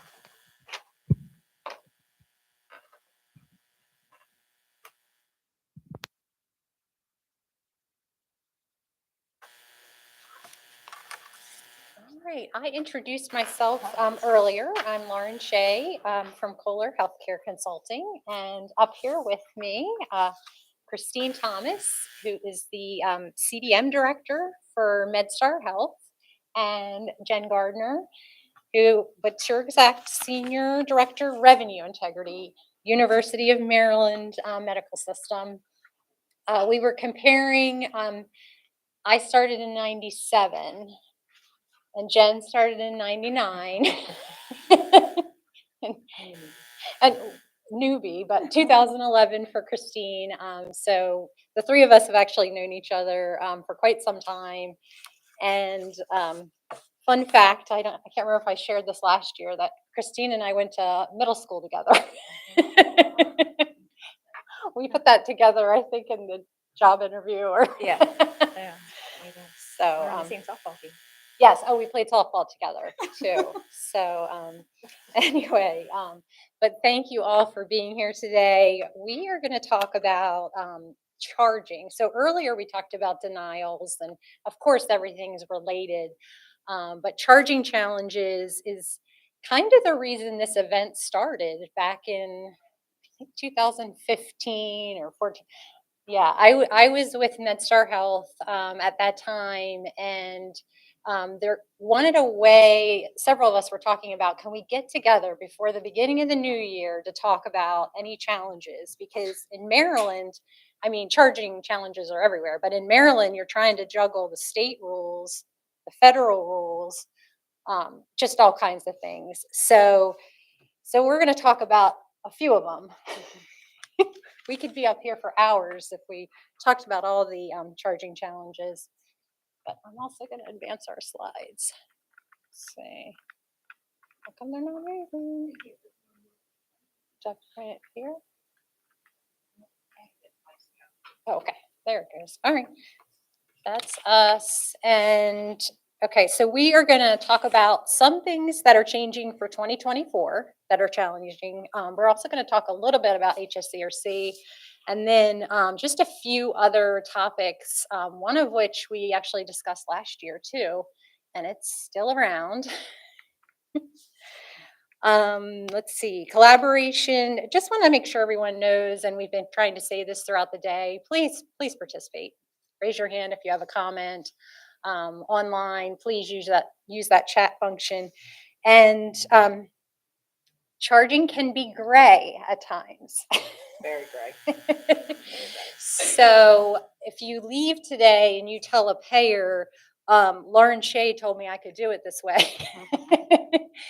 There are often different interpretations for rules. So just keep that in mind. We are 3 people working in the industry. We're not attorneys either, so. Okay. Jen, I believe the first topic for 2024 is yours. Acceptable use criteria and the fact that it's sunsetting sort of officially. So for anybody, does anybody know when we talk about AUCs, do you know what that is? Thank you, Stephanie. Appreciate the participation. You might want to give a little background. I wish I had candy to throw. But CMS established back probably before 2020, but that was when it sort of went into effect. And it was really a program that required physicians and other providers to really consult these alternative or appropriate use and to validate that our systems were up to date from like a radiology perspective. So a lot of hospitals did a lot of build to sort of automate that. And I'll speak for ourselves. We did a lot of build, a lot of testing. It was really statistical. So you use various G codes, GCPT codes. They were assigned an M modifier that kind of clarified some information. They were really associated with MR, CT, med procedures. And I think actually we clinically turned it off last year when there was some talk about it starting to sunset. And so now officially CMS will no longer qualify these. And so we have begun talking about how we are fully pulling out our build. So that is kind of where we are without breaking anything else. Yes, that's the thing. So we're kind of doing it.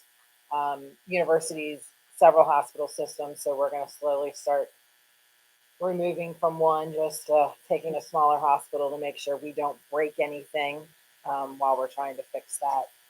But just trying to, one of the things I think in Epic, which we're an Epic system, sometimes you just leave stuff in there because it's easier. And I'm kind of in a purging mode these days at home and at work. We're relocating. We're actually moving to a hoteling. So kind of in the spirit of purging, we're trying to clean up Epic.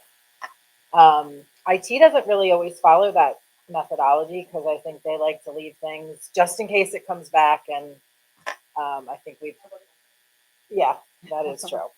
So any questions about the AUC? Okay. Anybody sad that it's leaving? No, that's what I thought. Probably not sad it's leaving, but sad that you used all the resources to build it and now have to take it down. It goes into, I think, just another category of things we build just in case, and then you never use them. But if we didn't build it, then they would review it. Repeat what she's asking so they can. So it never went, so there was never a penalty phase. So that's why we sort of started, and the question was about whether it's effective on submission or that.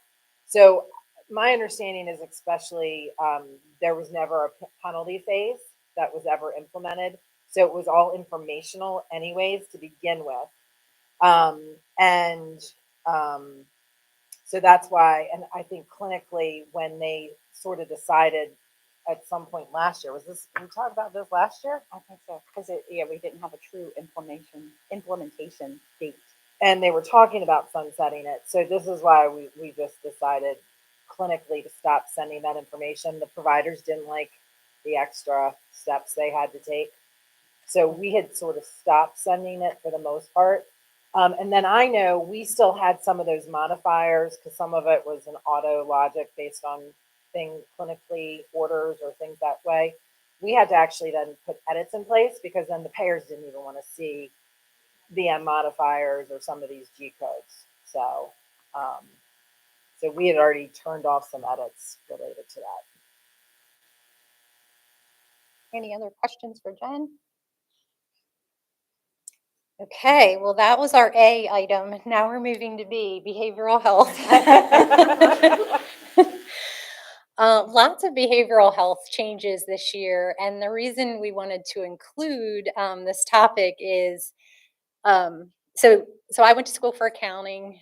I like when things reconcile and they're all nice and simple. I work for Charlotte, who started in psychiatric nursing, I believe, and many years ago had to explain to me that that is not how behavioral health is. And so we see this like evolution of changes coming, and I think everyone's aware, mental health crisis in our country. So I think we'll continue to see that. The services are needed, services need to be provided and charged. The problem is that there's a lot of payer differences. so so one of the big changes this year was there are therapists and mental health counselors and even addiction counselors who meet the requirements of mental health counselors. They can now bill directly for Medicare, well, starting in January. So they're enrolling now. So that was a really big change. Um, but just keep in mind that is coming from Medicare. So, what will other payers do or not do? And because our focus is on facility during this particular talk, keep in mind if those individuals are hospital costs versus like Part B billing professional, so it's it's exciting when things like this happen. And this was something that I think had been advocated for years. But just keep in mind that all payers do not follow the same rules, do not necessarily do what Medicare is doing. But that was a really big change for this year. The other intensive outpatient, IOP. I think for years, if you're in the details of this, Medicare never recognized IOP. A patient was either outpatient clinic or they were partial hospitalization or they were inpatient. They never had this sort of in between outpatient level. They're now going to start recognizing that. They even have a G code that's a weekly bundled charge. There is a lot of information about what is included in that bundle. So if you're going to use that, make sure you review all the details. But what's interesting is for partial hospitalization, they've always required you to show all the detail of what is going on with these patients. And they have G codes that they added IOP to. So they used to just say partial hospitalization, occupational therapy. Now it's, partial or IOP. So it's going to be a little bit confusing trying to figure out, are we using the bundle? Are we billing separately? And again, all these changes are pretty new. So we should see some dust settling, hopefully some guidance. But that was a really big change with Medicare and IOP. The other interesting codes that are also G codes are for crisis therapy. So these codes are not to be used for like a patient coming to the hospital. These are where a provider might be a mobile unit or going to a patient's home. So it's going to be interesting to see how that plays out because there definitely were never codes like this. And if you read the description, it's very confusing language. Yes. I was like, I kept reading it, and I forget what's it. Non-facility. It was talking about the fact that we're not talking about a doctor's office here. It has to be, like I said, like mobile unit or actually going to a patient's home to use those codes. So going to be interesting to see how that's covered. And again, is that just going to be a Medicare thing? Are other payers going to tack on to that? But behavioral is definitely an area that had several updates. One more to mention was there's a C code for remote group psychotherapy. So this would be where the patient is home, the provider is not, it's a virtual service. The provider is not with them. There were individual codes already. This is now the group version of that. So So that's a biggie for January 1, behavioral health. And that should not be used for PHP services. The C code? Yes, Okay. right? I'm just, I would that's thi- my yes. play again, because Yes, you're not because supposed to that's have remote supposed to be PHP. outpatient, Just clarifying. the lowest level or outpatient clinic type Right. stuff, but the patient's remote. Okay, why is it not moving? Christina, I'm about to put you in charge of this because point it backwards. There you go. And of course, with Thank you, all that Caroline. behavioral health, we have no really defined RVUs at this point in time. So more to come.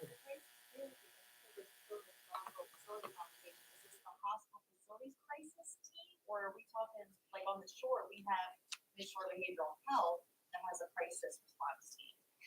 So what we've been hearing is that a lot of like these grants and different crisis things are going to go by the wayside because these services will be reimbursable and chargeable.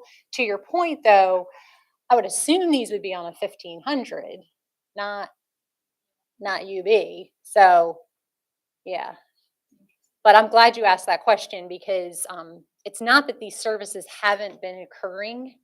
It's the fact that now they're going to be chargeable. Like, I think too, with all the school problems, the crisis intervention, I think there's going to be a lot of those. I think there's going to be a lot of those organizations that are going to be there. And whether they're able to bill for this. I think that's the other piece of this, that we have other organizations. Are they considered to be a provider? And have they are they qualified?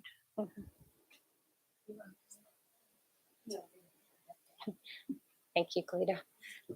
Yes, if you have a behavioral question, call Charlotte. Her information will be in the next presentation.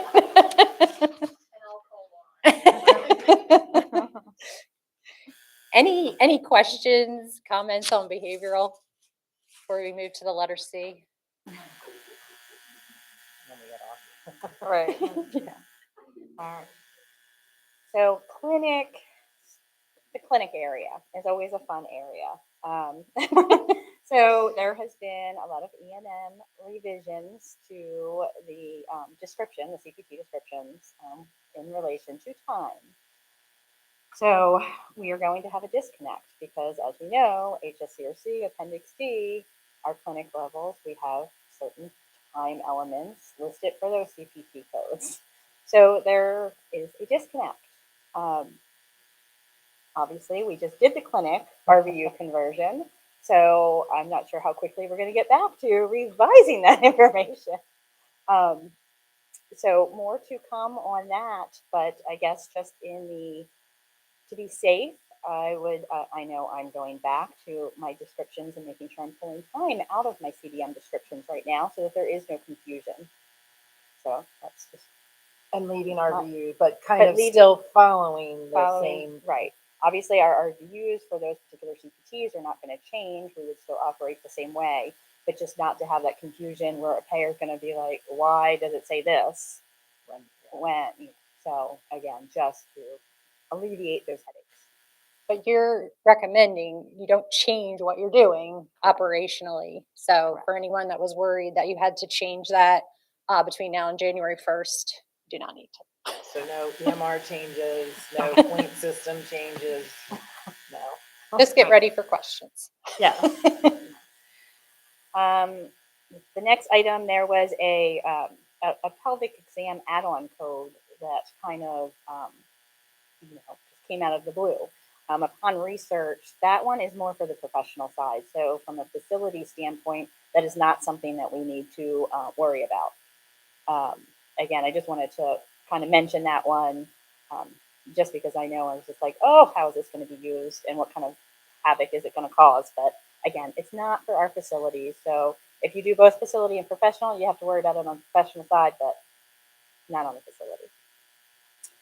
Then we have a bunch of new G codes that came into play with community health integration and the principal illness navigation. These kind of go along with the whole social determinant codes with the ICD-10.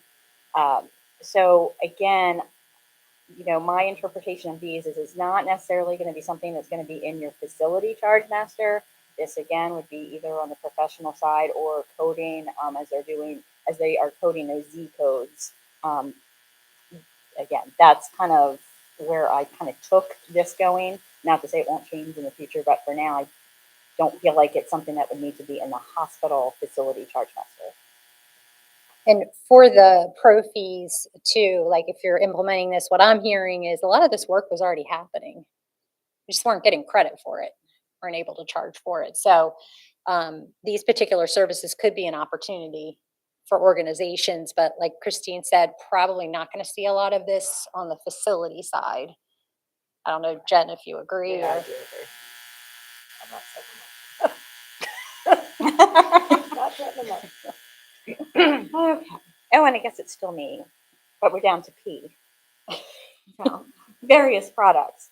So again, it was just kind of a heads up that skin subs. There was a lot of new ads.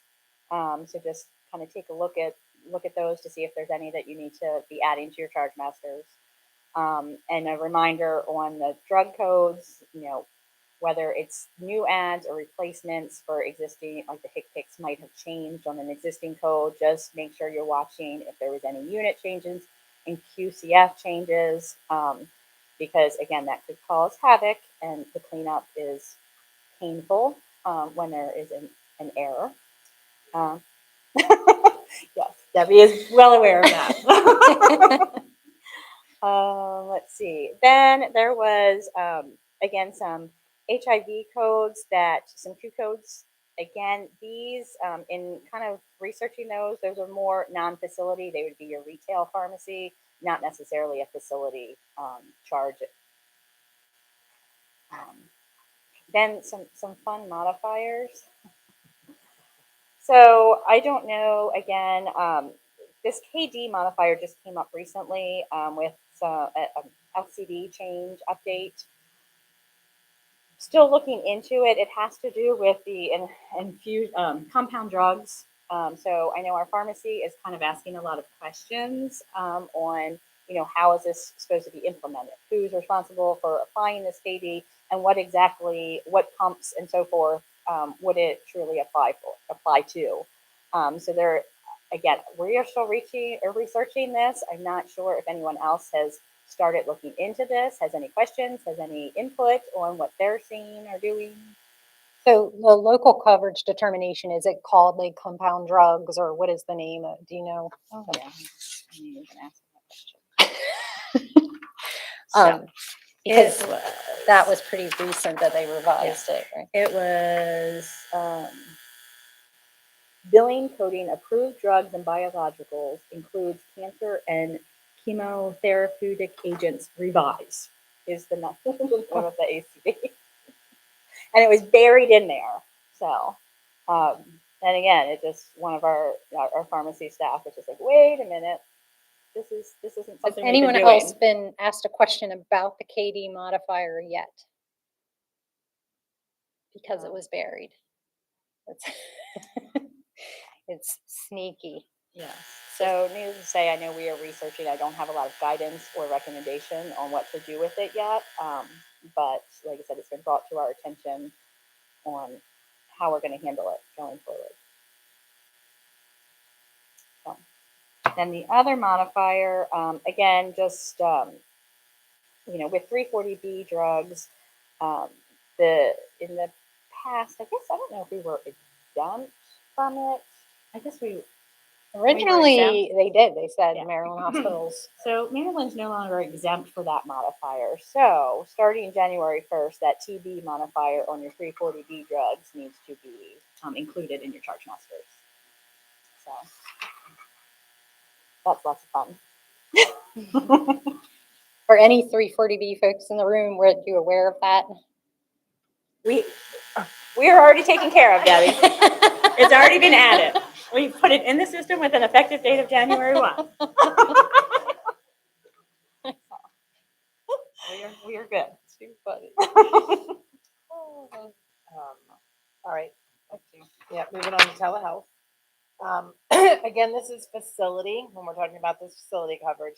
So I don't know in other facilities We get providers giving guidance on how they do it, and then we have facility guidance, and everybody gets very confused on the clarification between the two. So just as a reminder, this is facility coverage. I think the good news is, so of course, when the PHE ended, the commission extended our telehealth through the end of calendar year 2023. And now it looks like we're being extended again through 2024 for now. And that'll apply to your rehab therapy, so PT, OT, and speech, your DSMT and your nutrition, as well as behavioral health.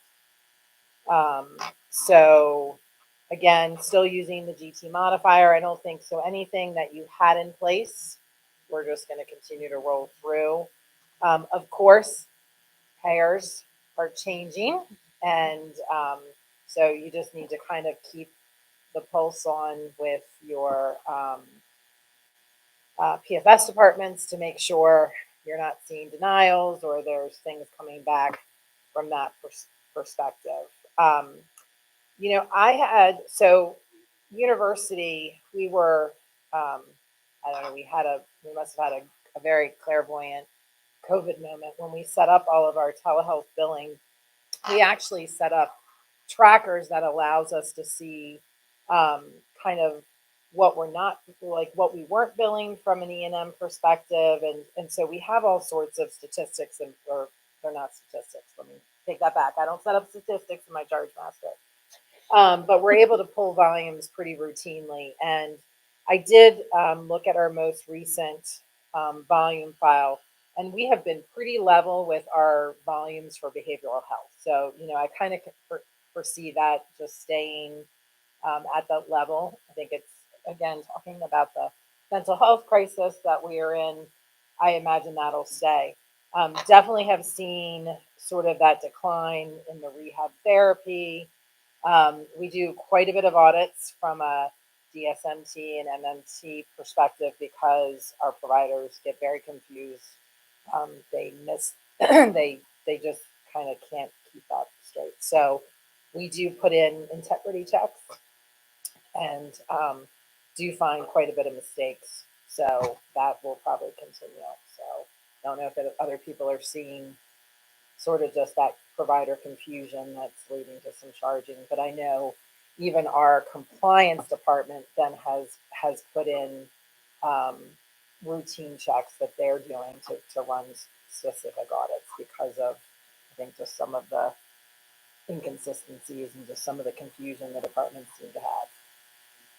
Any questions on telehealth? Before we leave the topic of telehealth, to Jen's point, so when it comes to telehealth, you have extra layers of documentation that are required that you wouldn't necessarily think of if the patient was face to face. So having those integrity checks is a good idea. And the other thing, and Jen mentioned this too, so these are areas like on the screen that Medicare is allowing facilities to provide and bill for, the HSCRC is allowing, but you have to watch your other payers. Are they allowing it to be done virtually? Now, again, these are, I mean, diabetes, behavioral health, I mean, these are the biggest issues in our country. So you would hope that they're trying to make this as accessible as possible to all patients that need the care. But I just remember early on in the pandemic, facility telehealth being such a confusing area. And I think it's come a long way, but it still can be very confusing. We definitely get a lot of questions about it. A lot of questions. And then I think we also get departments who are like, hey, we're going to start doing this via telehealth. And I'm like, hey, no, you're not. We just had one of our anti-coag departments reach out, and I was like, oh, we're not even going down that path with anti-coagulation. So, but yeah, so they're always getting together. I said they're all getting together. I know. So Jen, when the question is asked, the first answer is always no, and then maybe you discuss. Well, so anti-coag, because I've learned with that group, we went to compliance first, and I said, we're still saying no, right? And they're like, yeah. I'm like, okay. So, Yeah. And I guess what's interesting too, remember Medicare never ever called facility telehealth telehealth. They called it hospitals without walls. Now I believe they refer to it as remote services in a lot of their regulations. So watch out for that too. The verbiage can get very confusing. Like Jen said, you're trying to keep straight the prophy, the facility, and people are Well, calling it the same thing. And then with using that remote, that can kind of be convoluted because you've had remote True codes remote Yes. that codes. aren't telehealth, but they're called remote in their Yes. descriptions because it's kind of like what reading like the different monitors and stuff. So that always existed prior. So you got that confusion with. And I think we have asked our friends at the HSCRC to provide, like, can you send something out that says we're continuing? Like, for some of us who really like just to have all of our ducks in a row and to say, okay, the last memo said it's ending this date, but I really would like another memo that says it's now extended to that. I don't think we're gonna get it because I keep asking, so I just keep holding on to that. But I'm screen putting my emails. Yes. Yes, absolutely. Any questions on telehealth? Jen's contact information is in this PowerPoint, by the way. Just say no. All right. So those were new things. We just wanted to make sure everybody's kind of watching for that. If you're getting questions, you'll say, "I remember them talking about that," but you'll want to dig in for details. So HSCRC, just things to keep in mind with January 2024. You're going to have new codes. We talked about behavioral health. In particular, where you have to establish relative value units. So, advice, go to the Appendix D, that is online in the HSCRC Accounting and Budget Manual first. That should help. It's especially the rate centers that have been addressed recently. The guidance is supposed to be as clear as possible. So if you're trying to set up an RVU, you can follow it. You didn't have to be in the meetings to know what to do. There are some older ones that it's a little bit trickier. Remember that one of the things that usually would hold up if you were audited is it was similar to this other service, so we mirrored the relative value units. Maintain this documentation. In the event of a special audit, you could have to produce this documentation. So as you're setting up new services, just some words of advice there. You can also, if you're going to do like extrapolation or something, that's fine. Again, just make sure it's clear what you did, why you did it, and where you ended up. And then review by report is what it's considered when you're establishing an RVU that the state doesn't have an RVU for. You want to have that, the by reports you want to have like all together in a log. You could produce to the commission if you need to, and you want to look at them every year if you can to make sure they're still appropriate. And I think one thing we do is phone a friend. Like, so we really do try to be, okay, what is your RV value? Are we like in sync? So, I never want to be that outlier that's like, oh, you have that RV? We're like way over here. So we really do. There is a little bit of a network of folks who do kind of just make sure we're all in sync. How many have I already asked you about? Yeah. As we say sometimes, is there right, is there wrong, or is it consistent? Yes. So, what's going on with the HSCRC right now? So every year they look at least one rate center, and right now, Christine and Jill Anderson, also from MedStar, they are co-chairing the speech language pathology and audiology conversion. This is part 2 of the physical and occupational therapy that was the prior year. So those relative value units just went live last July 1st, and then now speech and audiology should go live this July 1st. It's been going. As expected. It's been going. The meetings, it's a challenge when you're moving from a very subjective relative value unit system that we figured was like over 20 years old to now moving to the Medicare physician fee schedule and something that most people can follow. So that's a good thing. We're moving in the right direction, but it is challenging. And I think it's you see like a 48 RVU that's now dropping to a 4 RVU, even though it's and it you know clinicians get a little nervous when they see that. They're just like, what's happening? Not understanding that it's revenue neutral. That yes, your RVUs might be going down, but that user rate would be going up. So yeah, it's challenging making sure everyone understands that. It doesn't get hung up on that number. I'd say very positively there has been a lot of clinical input for the PTOT and speech. Yeah. So even sometimes that's a good thing, sometimes that's a bad thing.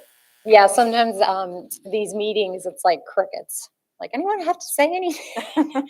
And then the problem with that is after the go live, then the questions all come. So, but these task forces, I think people have really been speaking up and progress is being made. There is a rumor that I would like to continue to spread that behavioral health would be next by the HSCRC to, help take all these crazy codes and everything. And Jen said Graciously she said she would to help share with that it. one. That's what happens when you show up to a meeting in person. So I witnessed it because Jen actually led the clinic RVU conversion. That was before we went into rehab. And when we got to behavioral health during that, it was just too big to really address. So a lot of those questions were tabled. So that might be coming up. Labor and delivery gets a lot of questions and concerns. So I think that might be on a list too. But the Appendix D, I think, is definitely improved over the years. So don't panic when you're setting up a new service. There's a lot of great documentation in there. I think that was everything on the HSCRC stuff. So I do think we talked about this. I think we've talked about this for a couple of years. Is the JW and the JZ modifiers. So the JW, which I think really went into play January 1st of this year, and that's any drug amount discarded or not administered to a patient, and then of course the JZ, which was July 1st, and that really attests that no drug was discarded. There were edits put in place in October. So there has been a little bit of a lack of clarity whether this applies to Maryland, doesn't apply to Maryland. I think previously we had really gone with this doesn't apply to Maryland. We actually just recently did a critical inquiry to Novitas, and we just got a response this week. And they basically said Maryland hospitals are subject to HSCRC reimbursement, and so they are not reimbursed under IPPS or OPPS. The JW is required under certain status indicators under OPPS. So our response back was, well, then we're going to say that this doesn't apply to us because we are not an OPPS hospital. Are they going to publish it on their website? Probably not. Now, in 2017, CMS told me that these did not apply in Maryland because of the different reimbursement structure, but they would never put that on their website. And so when all of it came back up again, like Jen said, at the beginning of this year, JW is required, and then JZ, we've asked. And they kept pointing at each other. Yes, CMS would say, well, that is up to Novitas, and Novitas would say, we're waiting for CMS. And so I said, it would appear that you're both waiting on each other.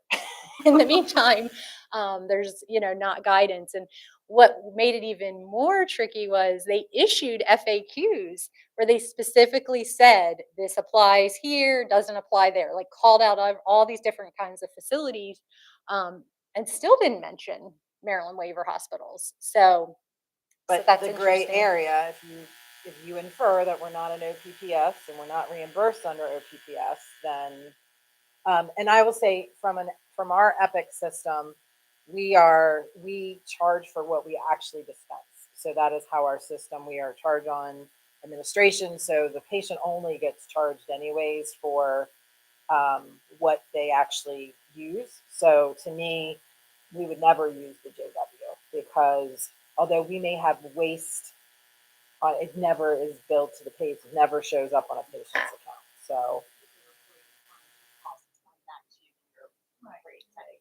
yeah. So, um, my suggestion would be then perhaps everyone's, if you want that documentation, I'm happy to share my document. It is literally an email. But the critical inquiry did kind of give us peace of mind. Now, with that said, we will continue to track and make sure the payers are not doing something differently. Because, and sometimes then they just need to see, this is why we're doing this. I will tell you this year, and this is a little bit off the topic, I have another email from Dennis about supply charging. And it was in the very beginning of COVID, and Dennis was learning to DocuSign and kind of, do all this stuff. So this was a slightly rough looking letter, but it was on letterhead. And a payer accused me of fraudulently creating that email. So one, I was a little hot because I just thought that was calling into my integrity. And I said, and do you not think I would have done a much better, cleaner letter if I had actually created that And letter? integrity is in your job title. I know. So I was a little hot, but I was like, oh no, it would have been perfect if I had created that. So, I keep again, I'm not wanting to pay for supplies and I think Dennis had written that it was something that it's not included in our bed charges, the We same. should say writing for you, Christine. Oh, I I'm know. So sorry. I think I need that documentation. I will send it to you. Okay. This brings us up to just the next two kind of somewhat go hand in hand. Just, are others seeing increased questions coming from payers regarding charges that they're saying are bundling either into room and bed, or whether they are saying, pushing back on some of the supplies, saying that they're more routine part of the procedure or part of the room and bed. Because I know, again, all of our facilities have charging or criteria, that says, if it's routine, like everyone follows. And, I am comfortable with our charging, like our supply policy. So it just is kind of frustrating when you have these payers coming back constantly questioning. Yes. It's just in my section, I'm going to talk about that because this is a national situation. There's a lot of lawsuits right now going on. Can you repeat what she said? So Charlotte had said that in the next section on the litigation there, this is a national problem, and there's a lot of lawsuits. So she will be kind of discussing this topic in further detail in the next topic. But again, I just wasn't sure if others were having that same scenario and letting everyone know that they're not alone. Now, one of the things that can be frustrating is payers may use the term "this is integral to something else," but hospitals file Medicare cost reports, hospitals file HSCRC annual filings, and show where their costs are. So, in the case of a lot of these, especially for a Maryland hospital, no, it is not integral. Those costs were not included. If they were included, that procedural charge would have been a lot higher. We're seeing some payers that are saying, well, that's a device and it's in yours. And I'm like, it's not. It's not. So just make sure you can trace everything through, provide education. And I think we mentioned this, a lot of times it's not the payer, it's another firm that's doing the audit. They may cite Maryland regulations that really don't speak to, so don't be afraid to question, don't be afraid to return their objection with supporting rationale as to how you're doing things. But to sort of Debbie's, from their denial conversation earlier, though, but it is a manpower issue because so much of this, so our team is the revenue integrity team, so much gets pushed back to us to try to really help dive into this to come up with the HSCRC. But there's just so many of these, and they keep falling, and it's you're just like digging like with a little spoon trying to get out of the hole. So it's just sometimes you have to be like, okay, I have to take the denial on this so I can focus on this. It is just really it's a resource issue.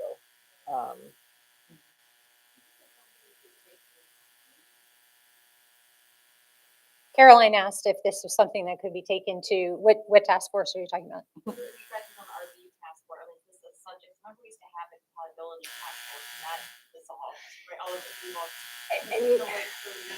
I think to our first speaker, Laura's point, a lot of these payer things are going to surface in some work group meetings and things like that. So yeah, I think we're going to see some more combined efforts, and that's really going to help. Just found my notes from that. In my purge. I want to wrap up because, believe it or not, we're out of time. Our contact information is on the final slide. Thank you all so much. Kalita or Adrienne, were there any online questions? Okay. We'll probably just do a very quick break if that's okay with everyone. Charlotte, so you can get started at 2, I believe. Yeah. Yeah. Is that okay with everyone to just do a real quick break?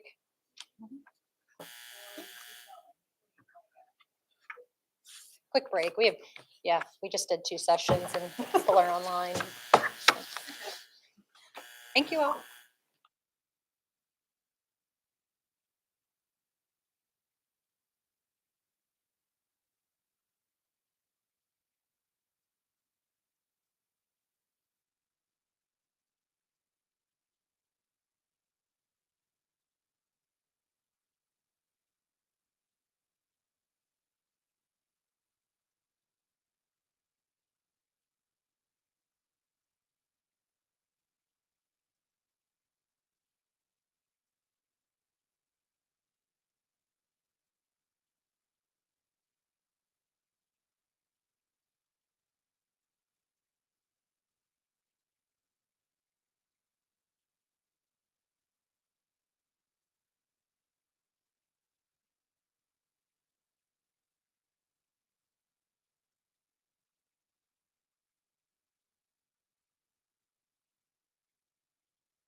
For our last presentation,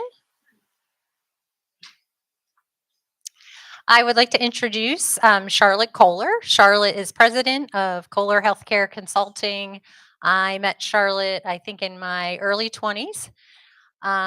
Charlotte's background is quite extensive, clinical and financial and compliance and all kinds of credentials, alphabet soup after your name.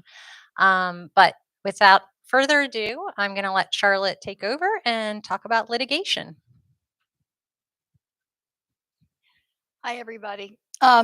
Litigation is something that we do about 40% of the time. And it's all about what you've been talking about. I find it fascinating because you finally are able to take an issue and perhaps do something with it. Doesn't mean you always win, but so I want to go through, let's see here. We're going to talk about the players, the types of litigation, and all of this is from a non-lawyer's point of view. Okay, so if we talk about the people that are involved, oftentimes it's your in-house attorneys first that are going to approve the fact that they want to go the next step. You also then have to pick out your attorneys, and so attorneys vary. Again, this is my non-lawyer point of view. We have lawyers that really know about reimbursement, regulations, and then you may have another whole set that specialize in trial. They may not be the same people. And so you end up with sometimes a mix of attorneys that you work with. In many cases, as a consultant, we're working with those attorneys, not necessarily just on providing the support and the testimony. Excuse me, I have a bit of a cold, so I'm still a little hoarse here. But you may be explaining to them how it works. So like the other day, I was talking to an attorney in California, and I was explaining to him about how APCs work versus DRGs. And this is a conflict between hospitals sending their bills in and a payer who they believe have underpaid them. And I'll talk about some of the things that come up and why we do it or we don't. So there is expert testimony. Lauren had the opportunity this year, to do a little bit of expert testimony work. To me, I love it. I don't know that you would go that far. I think love is a very strong word. Well, to me, it's like going into battle.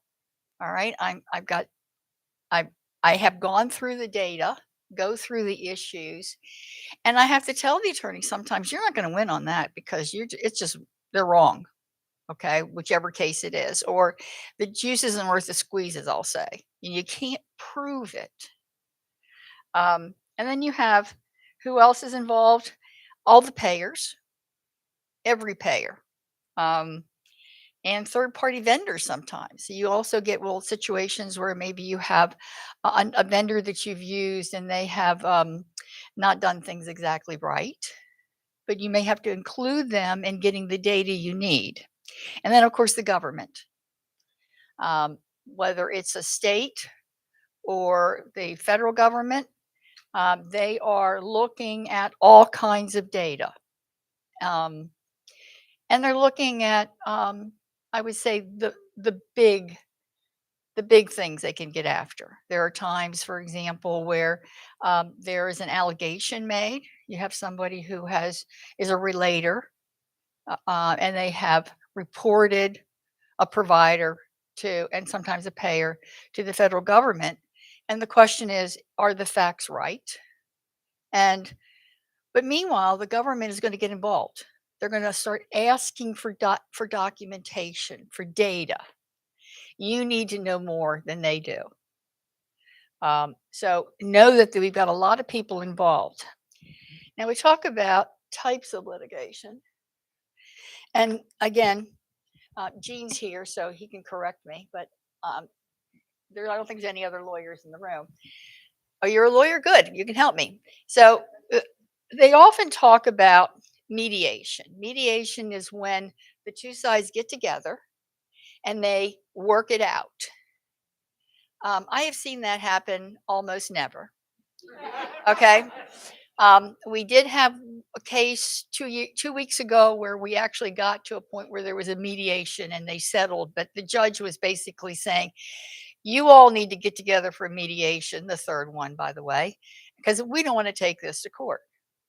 And why? Because the whole case was about a $2 million case. The judge is, why do I want to spend a week talking about a $2 million case? And it's true.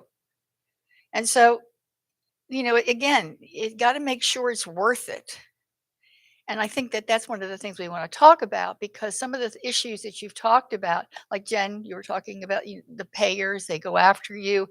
Do you give up? What do you do with it? There are times where it makes sense to at least go through some of these steps. You then have arbitration. Arbitration is often in your contracts. It'll say that you got to go through arbitration, whether it's binding or non-binding. And the arbitrators are selected jointly by the two sides. There can be one arbitrator, I've seen in several cases, and 3 arbitrators. Personally, I'm not crazy about arbitration. I think that it just is, there's a lot of politics involved in some of the cases that I've seen, but if it's in your contract, you're going to go through those steps. And it is sort of like a trial.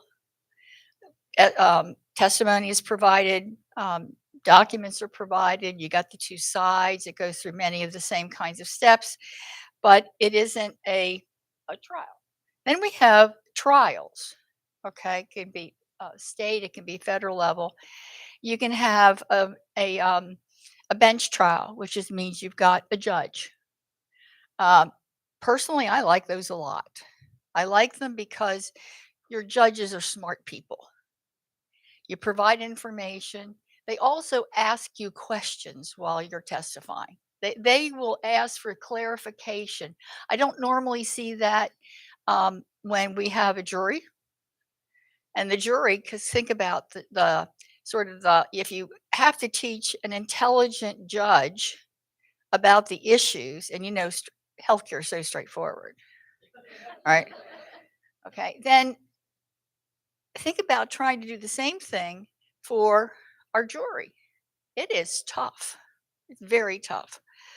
So personally, I like bench trials. And then, of course, this is not exactly in the same list, but part of what is really critical is whether you're talking about what's a civil, which means, again, my non-lawyer is, okay, you've got penalties you'll have to pay, and you have to spend money and do all that, versus criminal. Criminal means somebody's going to jail. And we've got a lot of changes that have gone on in the last 6-7 years where the people, C-suite people in particular, are subject to criminal actions. So it's no longer, oh, I can hide behind the hospital or the physician practice and it'll have to pay. We're talking about, compliance officers. One of a compliance officer that we were working on his case got indicted. And it happens. We're talking about paying back money and going to jail. If they happen to be a doctor, they'll often lose their license. But you can be excluded from providing services, being paid for them in a hospital or any provider. So it's really, really important to know whether I'm going to be criminal or civil. And to the extent that we can move it back to be civil instead of criminal, that's really good in my mind. At least I know that we're only talking about money there instead of people's life. So how do you know? Other than maybe having a sneak suspicion that something's not going so well. Well, you get letters. And And the letters will tell you something. That's your first inclination. Although sometimes you get an inclination because a patient will call you and say, I just had somebody from the government talk to me and I don't understand what's going on. I was at your hospital, your practice back in whatever October, and is there something going on? So you don't ignore those. That's your first indication. We're working with a large practice out in California right now. Some reason we do a lot of work in California, Texas, and New York.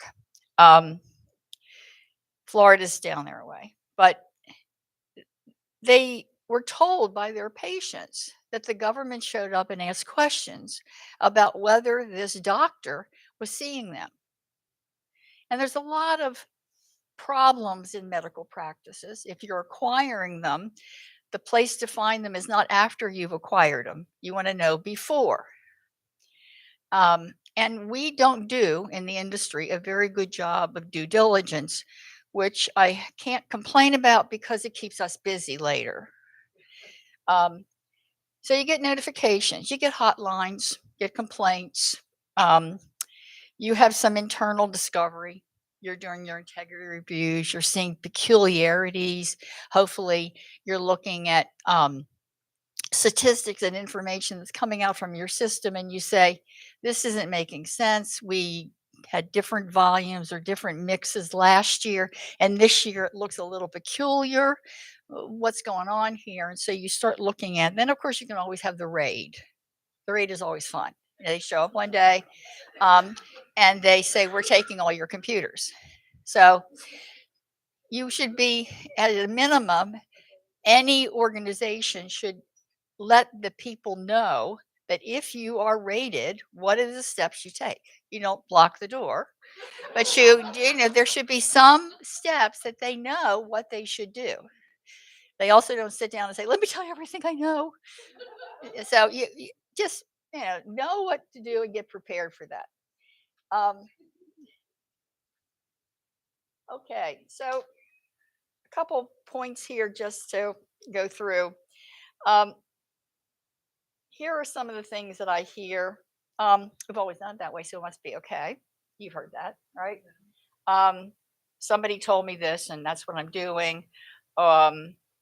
Confirm that whatever the situation still is, and whether you want to hang your hat on it. So, as I was talking to one of our clients, I would say to them, tell us, we're working with your attorneys, tell your attorneys how it happened.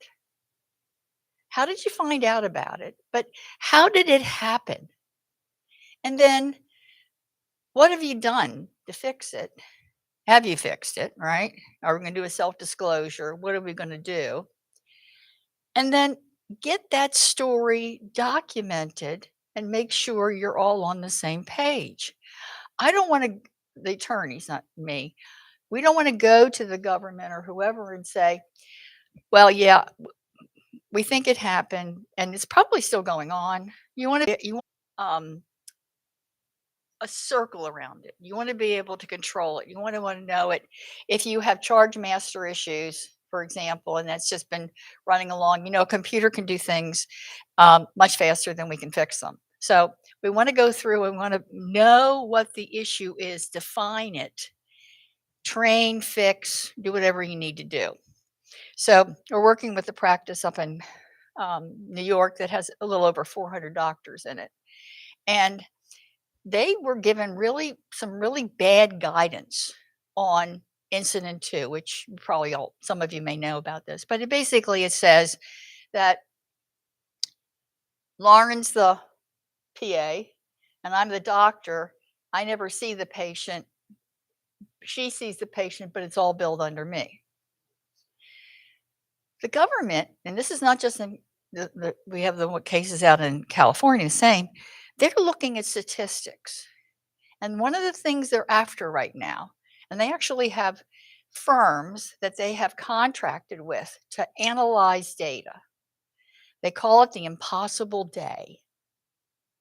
How can a doctor see 90 patients in a day? So let's just say it's chemotherapy, okay? Well, you know that the chemotherapy, if it's not a facility, is being billed under the doctor's name. Is the doctor seeing the patient every time the patient comes in for chemotherapy? Again, a trend, unfortunately, in cancer centers is they think they should be able to bill for a visit on top of that. So now if I've had, 30 patients a day for chemotherapy billed under that doctor, I now have another 30 visits. And they have that wonderful modifier 25 on it, which says pay me in addition. So they got bad information. There's over 400 doctors. Is that a bullseye or what? And it's not just the big practices. About almost 3 years ago, they got after a single doctor in New York. He was in his mid 70s and he was using a wrong code. And he was the highest volume in the area for the wrong code. Now, he showed me all his documentation of why he decided to use this code.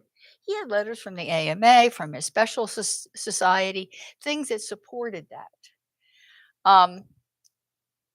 It was wrong. Did he need to go to jail for it? I don't think so, but he's in jail. So, and this is a single doctor, not high volume overall, but he was the highest. And we have these statistics. So again, government has contracted with outside entities to look at data, and it's not just doctors' offices.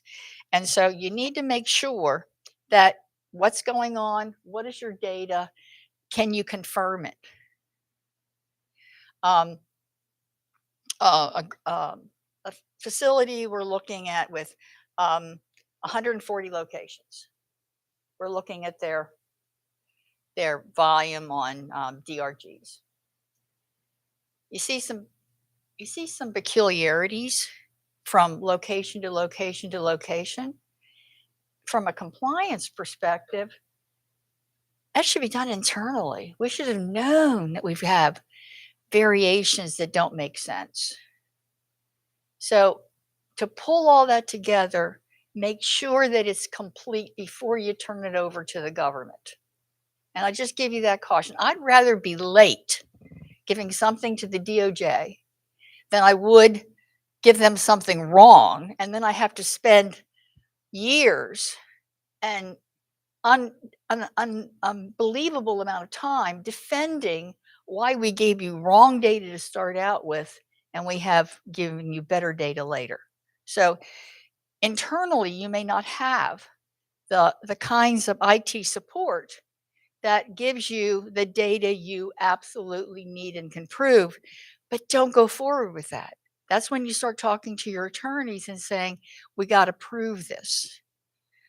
So do look at that. Make sure you've got the right story. It matches, because when you give government data, it's going to be used for you in the future. Another quick story. I guess it's been about 3 years ago. There is actually a sort of a small national CPA firm that are under contract with CMS, with the DOJ, and they do a lot of data crunching. They use Excel only. They have a tendency to screw up the numbers. And so about 3 years ago, we got all the data. We use big databases for this because Excel is wonderful in the right setting.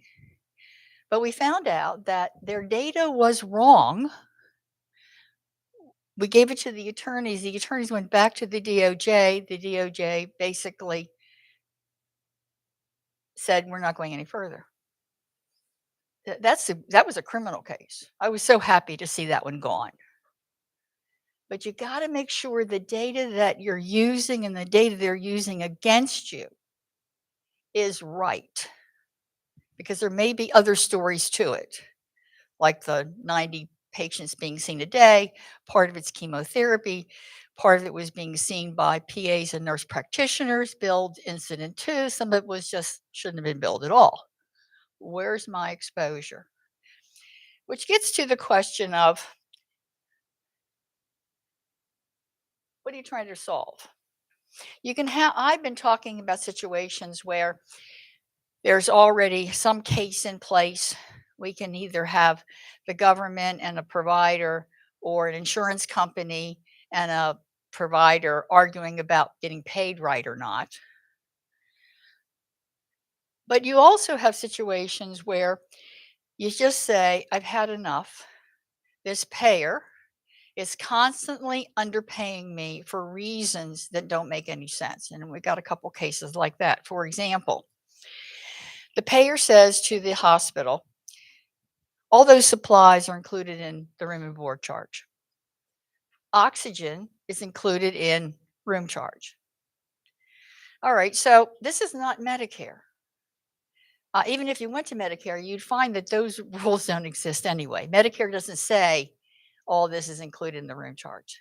So then I go to the attorney and say, let's look at the contract from the payer. And let's look at all the documentation that the hospital received. Let's look at what the provider manual says. And what you see is it's not there. So we've got this, as Lauren was saying, there's a lot of other organizations out there that are reviewing records, doing line item denials, because they want to not only reduce the overall payment, but sometimes these are what they call catastrophic or outlier cases. So just as a quick case, let's just say that the insurance company says if you have a claim that exceeds $60,000, you can request a catastrophic payment.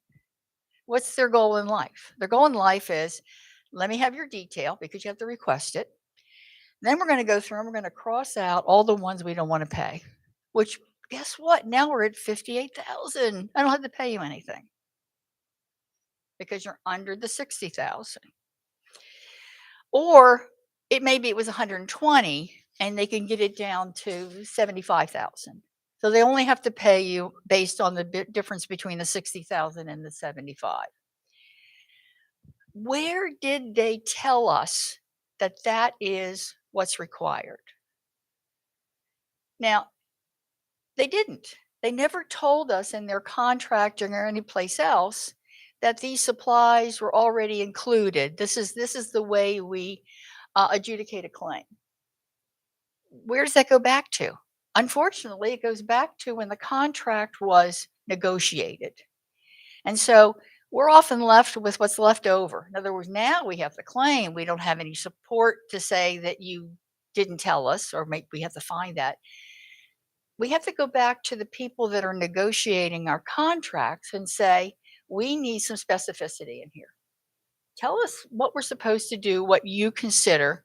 Then we'll decide whether we're going to sign a contract with you for a DRG plus or a percentage based on how you're going to pay the claim. But when you're at the other end of that, where you have a bunch of claims and you say, hey, I've got $2 or $3 million here, or 20 million or 50 million, that's when you decide whether you want to just say, fine, I'm giving up, we're going away, or do you say, okay, I'm taking the next steps. Now, I'll also tell you a funny story that lots of times when that's happening, the payer will come back and say, as we go through this after a couple of years of negotiation and getting information and paying all these fees for consultants and lawyers and whatever, they'll say, we'd like to have you sign a new contract, but let's settle on the case outstanding. See, at least you get a settlement.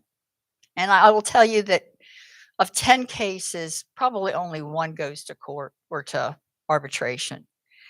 Getting a settlement where both sides are both happy and unhappy is really a good result. But it also means that you're telling the payer, I'm not putting up with you doing deductions, line item removals, whatever they're doing.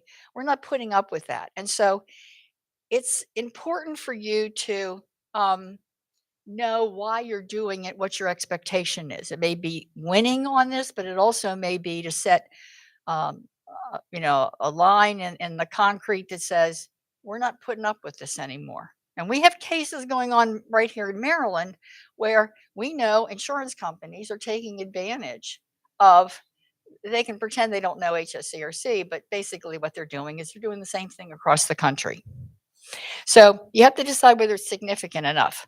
You need to decide whether it's a long-term problem that's going to impact you, and you need to say, I got to do something with this.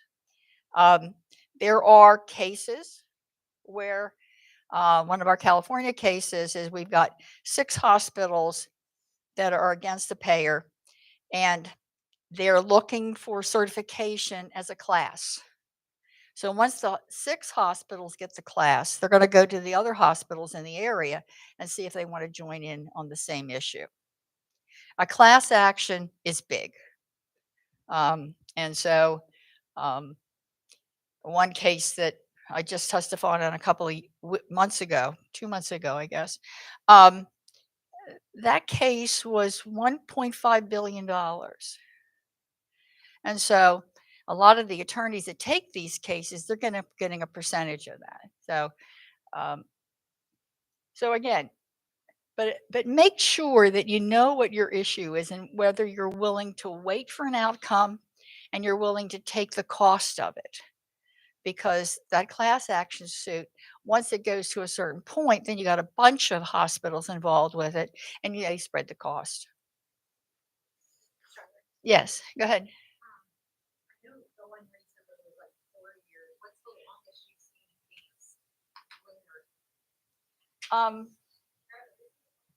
The question was, how long can a case last, basically, right?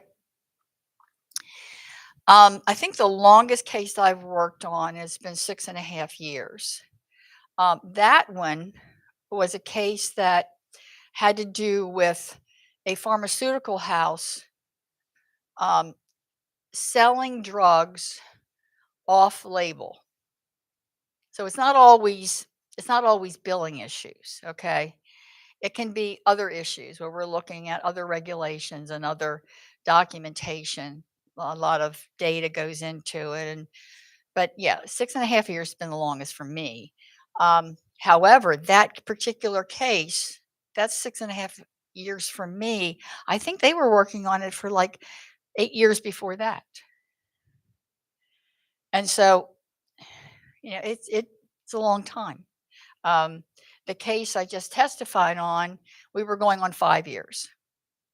And that had to do with the hospital's billing for things they didn't provide. It had to do with revenue codes. You think you'd never have a case on a revenue code? It's on revenue codes and how they put together their billing and what was included or not included. And that was a 14 hospital system. So they can be very big, they can be very little, depending on what we have. We worked on some pharmaceutical cases having to do with the opioids and whether what kind of revenue were generated by the opioids and should the hospitals be compensated for some of those costs that go along with it. So a number of different things go in there, whether it's cost reporting. We've had some cases, they've been more of a meet and greet and settle or whatever we call it, where you've gotten together data and the two sides come together and you find out that the auditors, this is real common in Maryland, where the auditors really don't understand HSCRC. Okay, they use criteria. They may use Medicare criteria on a non-Medicare case. So don't trust what you get back from an auditor. But quite frankly, if it's a case where you're getting into it, you should know more about it than they do. And just decide whether you're going to go that next step. But just know, talking about quickly how you resolve, have you taken all the steps? Got good, clear communication. So this one case I'm working on, I have all the documents from the hospital, all the notes we put into patient financial services, all those notes, right? Says send in first appeal, send in second appeal. Oh, they did it timely. Wow. Then I look at the appeal. The appeal says, here's how much we charged you. This is how much you paid, and you owe us $31,000. Pay us. That was it.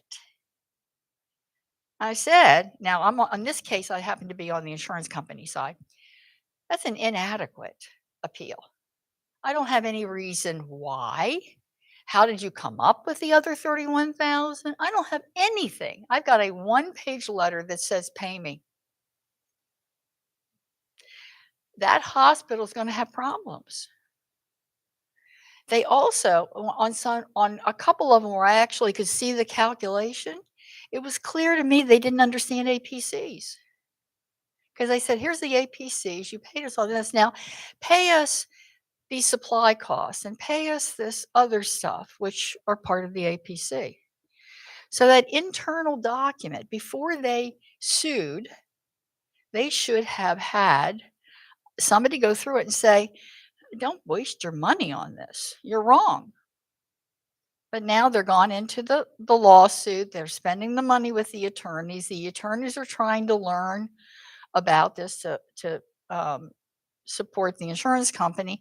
And they're having us go through it and say, are they right or not? And I'm going to say most of the time they're wrong.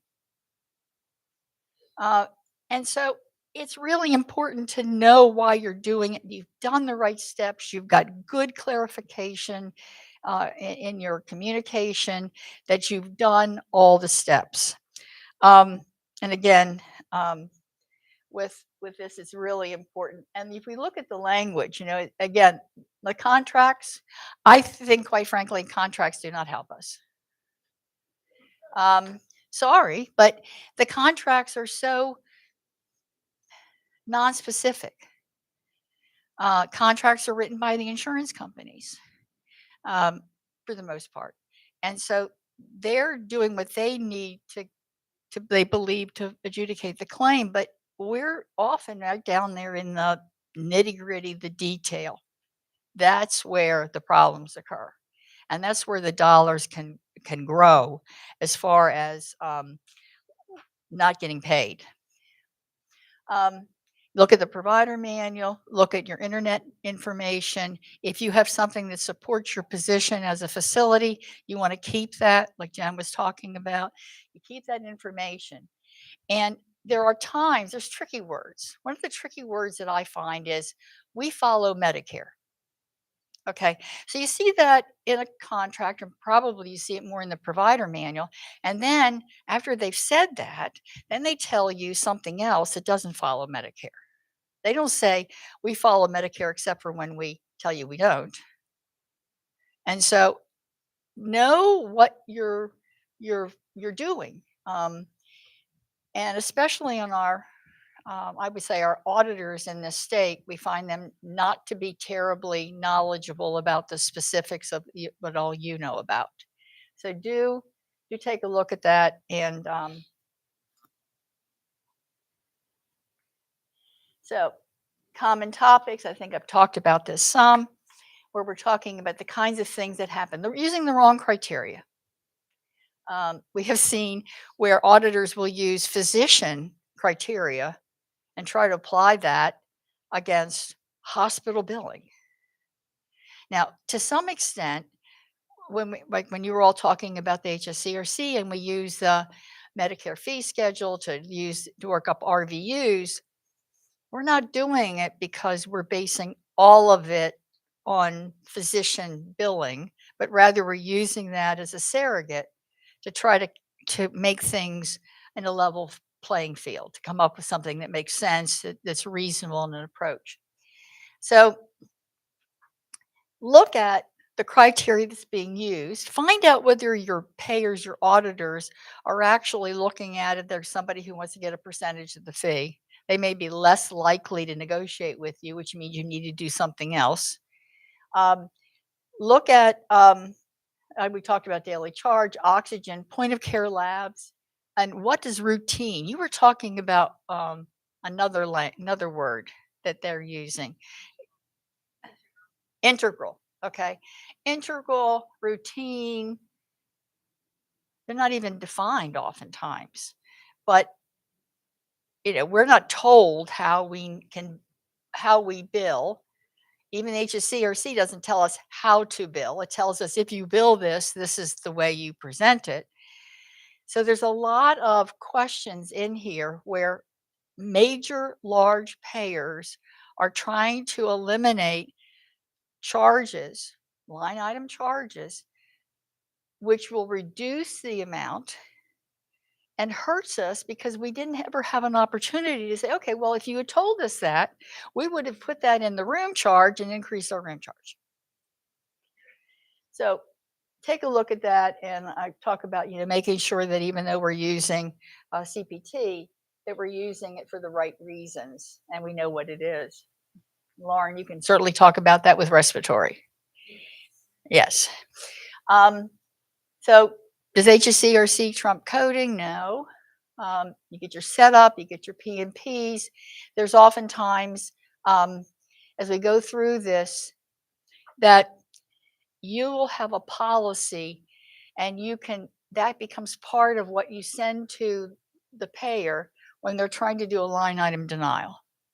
You can say, this has always been our policy. You may not like what we're charging today in 2023, but you've been adjudicating these claims for the last 10 years with the same thing. You never mentioned it back then. If you had mentioned it 10 years ago, we would have set you up so that we would bill you differently based on your criteria. Same dollars, by the way. We still want the same dollars. So that is really, as we talk about the issues of litigation, this is my perception of what litigation is. I think it's important for us to recognize there are times when we should do it. There are times when we should not. But it should be a decision based on your information, your knowledge, and the advisors that you're using. Did you want to mention anything about your wonderful experience in in Oregon? Right. Well, first of all, I'm curious, has anyone else in the room ever performed any expert testimony? Caroline has. Okay. And probably some of our online viewers have. So I had never done this before. And I don't know how Charlotte convinced me that, but it was a charge master case, which I have worked on charge masters, as I mentioned earlier, since 1997. It was an arbitration, not a trial. So that's where the arbitrators serve as jury and judge. So I'm in a conference room. I think it was in the Bar Association building, where they're in front of you. You're in the middle of the room, and you have either side, on the sides of the room, and then the 4 arbitrators staring at you. And anyone can ask you questions. So it was a lot. Charlotte will be on the stand for days. I was a couple hours, but I can't describe what it was. Like, would I do it again or not? Maybe it was like the perfect case, but um, but it's interesting. And when you're the attorney that engaged you is questioning you, it's really nice. It's like a conversation. Like, this is wonderful. Yeah, yeah. You asked me a question. I already know my answer. And then when the other side, they will try to get you to contradict yourself. But you said this. No, I did not say that. And multiple times they'll come back around again, 30 minutes later to see, oh, she's gonna mess it up this time, because it's all being transcribed, every word you say. So it was an experience. I had an all new respect for what Charlotte does. Again, she considers it going into battle. And from what I've heard, you don't want to be on the other side from Charlotte when she's in battle. But in my case, it was my very first time, which is the question they ask too. So they knew it was my first time. And the attorney was the senior partner of his firm, and definitely not his first time. What is interesting about this case was that this had to do with the percentage increase that was being allowed from one year to the next, and that the payer was indicating that the hospital had increased their rates higher than allowed in the contract. Now, keep in mind that the contract didn't say how the calculation would be made. And so that was difficult. The one big piece I didn't cover in all of this is the depositions. You had a deposition also, didn't you? Oh, no, no depositions. Like, so the deposition is where the other side gets to ask you questions to see whether you know what you're doing and whether they can intimidate you. Okay. So in that process of, okay, you know, you look at all the data, you oftentimes create an expert report, you then get a deposition. Then you go through the steps of now going to either the arbitration or the trial. Any place along that way, there can be a settlement. Sometimes you get a settlement after an expert report where the other side says, oh shit, excuse me. They say, oh damn, I can't go any further. Or it'll be the deposition where they say, this is not going to be fun. We don't have enough support. And sometimes it's the judge pushing them along. So I think it's a fascinating area.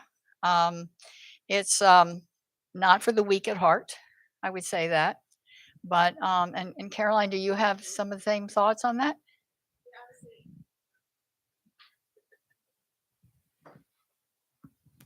It takes a strong personality to sit on the stand or be deposed because I unfortunately have had to be on the stand a bit. I've learned the art of it. So if you guys didn't know about that, I grew up in the court system, not like as a problem child, but both of my father was a state investigator. My mom was a clerk of circuit court, and so rather than have a babysitter, I sat in the courtroom.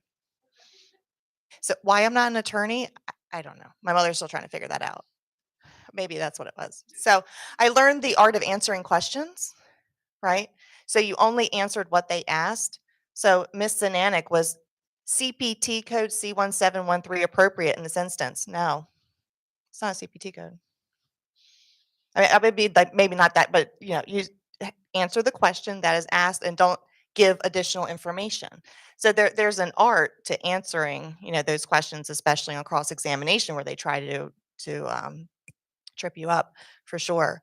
So to Charlotte's point, what we're seeing a lot of across the country is, and we were successful with helping with the settlement. We're seeing a lot more settlements where we're helping with that. Is the payers they're coming at you with data. Like they're very data heavy. They have a lot of analytics, and they're going to say all day long why they can't pay you, why they shouldn't pay you, and this, that, and the other. You can fight them back with the same, but be prepared to find your skeletons in your closet, right? So don't just automatically send a demand letter and say, we're going to take this to court. Make sure that you're not doing something wrong first before you do that. But we were successful in being able to keep a health system in the Mid-Atlantic from going further into litigation because of the data that we could provide, and we were preparing. We sent our expert testimony bios, and I think to your point, they're like, oh yeah, they know what they're doing. They settled. So a lot of times it doesn't get that much further. So we weren't 6 years, we were 6 months to getting them to settlement, which was much nicer. Now we have one in the Pacific Northwest to kind of doing the same thing, but we're starting to see this as a trend of people asking for that because the call to the payers to talk to the provider reps, they feel like they're not getting anybody's attention anymore. They have to send a demand letter. They have to start threatening. And then we start getting into this piece and it moves things along a lot quicker. So it's unfortunate it has to get to that because you guys are providers. It's costly to have to get there. I think bottom line is just make sure the juice is worth the squeeze, right? And that what you are fighting is something that's going to impact you for a long time. And if it is, whether it's this issue or it's another, that payer, whoever it may be, said, we didn't win last time. Let's see, they had really good information. Do we want to do it again? So thank you all. I know this is a little off topic of what you were talking about all day, but I think it's an interesting part of our healthcare world, finance, and it's going to continue. A lot of battles going on. Thank you. Okay. I'm gonna get somebody to roll though. Yes, it's time for the raffle. drawing, right? Yep.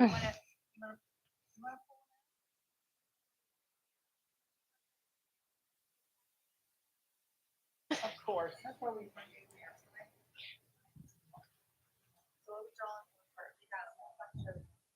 We have 6 door prizes, so many of you are going to win. Okay. All right, great, okay. All right. Okay. So Rachel, this is Rachel for one of the. Wait, Kalita. Got it. Okay. All right. So before we move into the raffle, just a few reminders. The CPE form should have been emailed to everyone. There's instructions on there if you need AAPCCUs. All the documents that were shared today were also emailed to everyone. And we hope you enjoyed this event. And we'd love feedback. Our contact information is in the slides. And anything else, Caroline, before we close out online?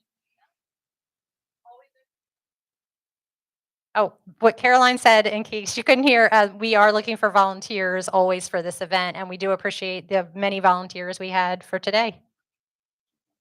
Thank you. Okay, the first one ends in 76. Is that you? Huh? Do you want to pick